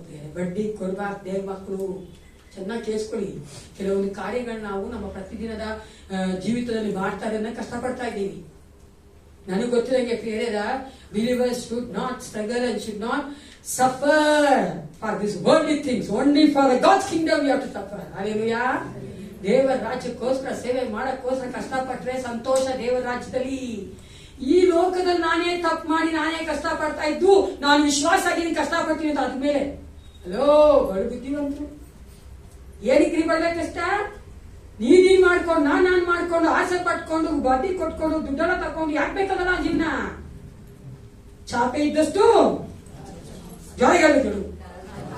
Very good. ಎಲ್ಲರೂ ನಿಂತ್ಕೊಂಡು ಈ ವಾಕ್ಯ ಓದ್ಕೊಂಡು ಪ್ರಾರ್ಥನೆ ಮಾಡ್ಕೊಂಡು 1 ಥೆಸಲೋನಿಕ 5:23-24 ಎರಡು ತಗೊಳ್ಬೇಕು. Everyone take this verses. 1 Thessalonians chapter 5 verses 23-24. 1 Thessalonica ಬರೆದ ಪತ್ರಿಕೆ 5ನೇ ಅಧ್ಯಾಯ 23-24. ಎರಡು ತಗೊಳ್ಳಿ. ಸತ್ಯವೇದ ಲೆಟ್ಸ್ ರೀಡ್ ಟುಗೆದರ್. ಎರಡು ಒಟ್ಟಾಗಿ ಓದೋಣ. ಈ ವಚನಗಳ ದೇವರ ಮಟ್ಟಿಗೆ ಇವತ್ತು ಮಾತನಾಡಿದ್ದಾನೆ, ಈ ರೀತಿಯಾಗಿ ನಮ್ಮನ್ನು ನಡೆಸುವಾತನಾಗಿದ್ದಾನೆ. ಅದಕ್ಕಾಗಿ ಈ ವಾಕ್ಯವನ್ನು ಒಟ್ಟಾಗಿ ಅರಿಕೆ ಮಾಡಿಕೊಳ್ಳೋಣ. 1 ಥೆಸಲೋನಿಕ 5:23-24. 1 Thessalonians chapter 5 verse 23-24. ಶಾಂತಿದಾಯಕನಾದ ದೇವರು ತಾನೇ ನಿಮ್ಮನ್ನು ಪರಿಪೂರ್ಣವಾಗಿ ಪವಿತ್ರ ಮಾಡಲಿ. ನಮ್ಮ ಕರ್ತನಾದ ಯೇಸು ಕ್ರಿಸ್ತನ ಪ್ರತ್ಯಕ್ಷನಾದಾಗ ನಿಮ್ಮ ಪ್ರಾಣ ಪ್ರಾಣ ಶರೀರಗಳು ದೋಷಿಲ್ಲದೆ ಸಂಪೂರ್ಣವಾಗಿ ಪಾಲಿಸುವಂತೆ ಕಾಪಾಡಲ್ಪಡಲಿ. ನಿಮ್ಮನ್ನು ಕರೆಯುವವನು ನಂಬಿಗಸ್ತನು, ಆತನ ಕಾರ್ಯವನ್ನ ಸಾಧಿಸುವನು. Price the lord. ದೇವರು ಈ ರೀತಿಯಾಗಿ ನಮ್ಮನ್ನು ಸಿದ್ಧ ಮಾಡಿ ಆತನ ಬರೋಣಕ್ಕಾಗಿ ನಾವು ಸಹ ಸಿದ್ಧವಾಗುವಂತೆ ನಮ್ಮನ್ನು ಒಪ್ಪಿಸಿಕೊಟ್ಟು ಪ್ರಾರ್ಥನೆ ಮಾಡಿಕೊಳ್ಳೋಣ. ಪರಿಶುದ್ಧನು ಪರಿಶುದ್ಧನು ಸರ್ವೋತ್ತಮ ಅಂತ ಪರಲೋಕ ತಂದೆ ಅಪ್ಪ ಪಿತನೇ ಒಂದು ಸಭೆಯಕ್ಕಾಗಿ ನಿಮಗೆ ಸ್ತೋತ್ರ ಉಂಟಾಗಲಿ. ಯೇಸಪ್ಪ ಆಮೋಸ 4:12 ಮಾತಾಡದಂತೆ ಕರ್ತನೆ ನಾವು ಕರ್ತನೆ ಮತ್ತ 25 ನೀನು ಕೊಟ್ಟಂತ ಆ 3 ಸಾಮ್ಯಗಳ ಮೂಲಕವಾಗಿ ನಮ್ಮನ್ನು ಸಿದ್ಧ ಮಾಡಿಕೊಳ್ಳುವಂತೆ ದೇವ ನಿನ್ನ ಬರೋಣ ಹತ್ತಿರವಾಗಿದೆ. ಯೇಸಪ್ಪ ನಾವು ಕರ್ತನೆ ಈ ಔದರಾಚ ಆತ್ಮಿಕವಾಗಿ ಕರ್ತನೆ ನಾವು ನಮ್ಮನ್ನು ಸಿದ್ಧ ಮಾಡಿಕೊಳ್ಳಬೇಕು. ನಮ್ಮ ಆತ್ಮಗಳನ್ನು ಒಪ್ಪಿಸಿಕೊಟ್ಟವರಾಗಿ ರಕ್ಷಣಾ ಮಾರ್ಗದಲ್ಲಿ ನಿಂತುಕೊಂಡು ಯೇಸಪ್ಪ ನಾವು ಕರ್ತನೆ ಆ ರಕ್ಷಣೆಯನ್ನು ಅನುಭವಿಸುವವರಾಗಿದ್ದು ನಂಬಿಕೆಯಲ್ಲಿ ಬಲಗೊಂಡು ನಿಲ್ಲುವಂತೆ ಕರ್ತನೆ ಅದೇ ತಾಯಿ ನೀವು ಕೊಟ್ಟಿರುವಂತ ಯಾವ ತಾಳಾಂತುಗಳು ನನಗಿದೆ, ಟ್ಯಾಲೆಂಟ್ಸ್ ಇದೆ ಅಂತ ನಾವು ಕರ್ತನೆ, ಗಿಫ್ಟ್ಸ್ ಇದೆ ಅಂತ ನಾವು ಅರ್ಥ ಮಾಡಿಕೊಂಡು ಅದನ್ನ ಮಹಿಮೆಗೋಸ್ಕರವಾಗಿ ಉಪಯೋಗಿಸುವಂತೆ ರಾಜಾ ನಮಗೆ ಕಾಣುವಂತ ಕಷ್ಟಪಡುವವರನ್ನ ಕರ್ತನ ಸಂತೈಸುವಂತೆ ಆಧರಿಸುವಂತೆ ಅವರಿಗೆ ಸಹಾಯ ಮಾಡುವಂತೆ ದೇವ ನಾವು ಪ್ರತಿಯೊಬ್ಬರಿಗೆ ಮಾತನಾಡಿದ್ದೆ. ಅದಕ್ಕಾಗಿ ನಿನಗೆ ಸ್ತೋತ್ರ. ಹೌದು ರಾಜ, ನಿನ್ನ ಬರೋದವರೆಗೂ ಎಲ್ಲಾ ಕಾರ್ಯಗಳನ್ನ ನಾವು ಮಾಡುತ್ತಾ ಅಪ್ಪ ನಿನ್ನ ಮಹಿಮೆಗೋಸ್ಕರವಾಗಿ ಜೀವಿಸುವಂತೆ ಪ್ರತಿಯೊಬ್ಬರ ಕರ್ತನೆ ಆಶೀರ್ವದಿಸಿ ಬಲಪಡಿಸಬೇಕೆಂದು ಯೇಸು ಕ್ರಿಸ್ತನ ನಾಮದಲ್ಲಿ ಪ್ರಾರ್ಥಿಸ್ತೇನೆ. ಒಳ್ಳೆಕಿದ್ದೇನೆ ನನ್ನ ಮನವೇ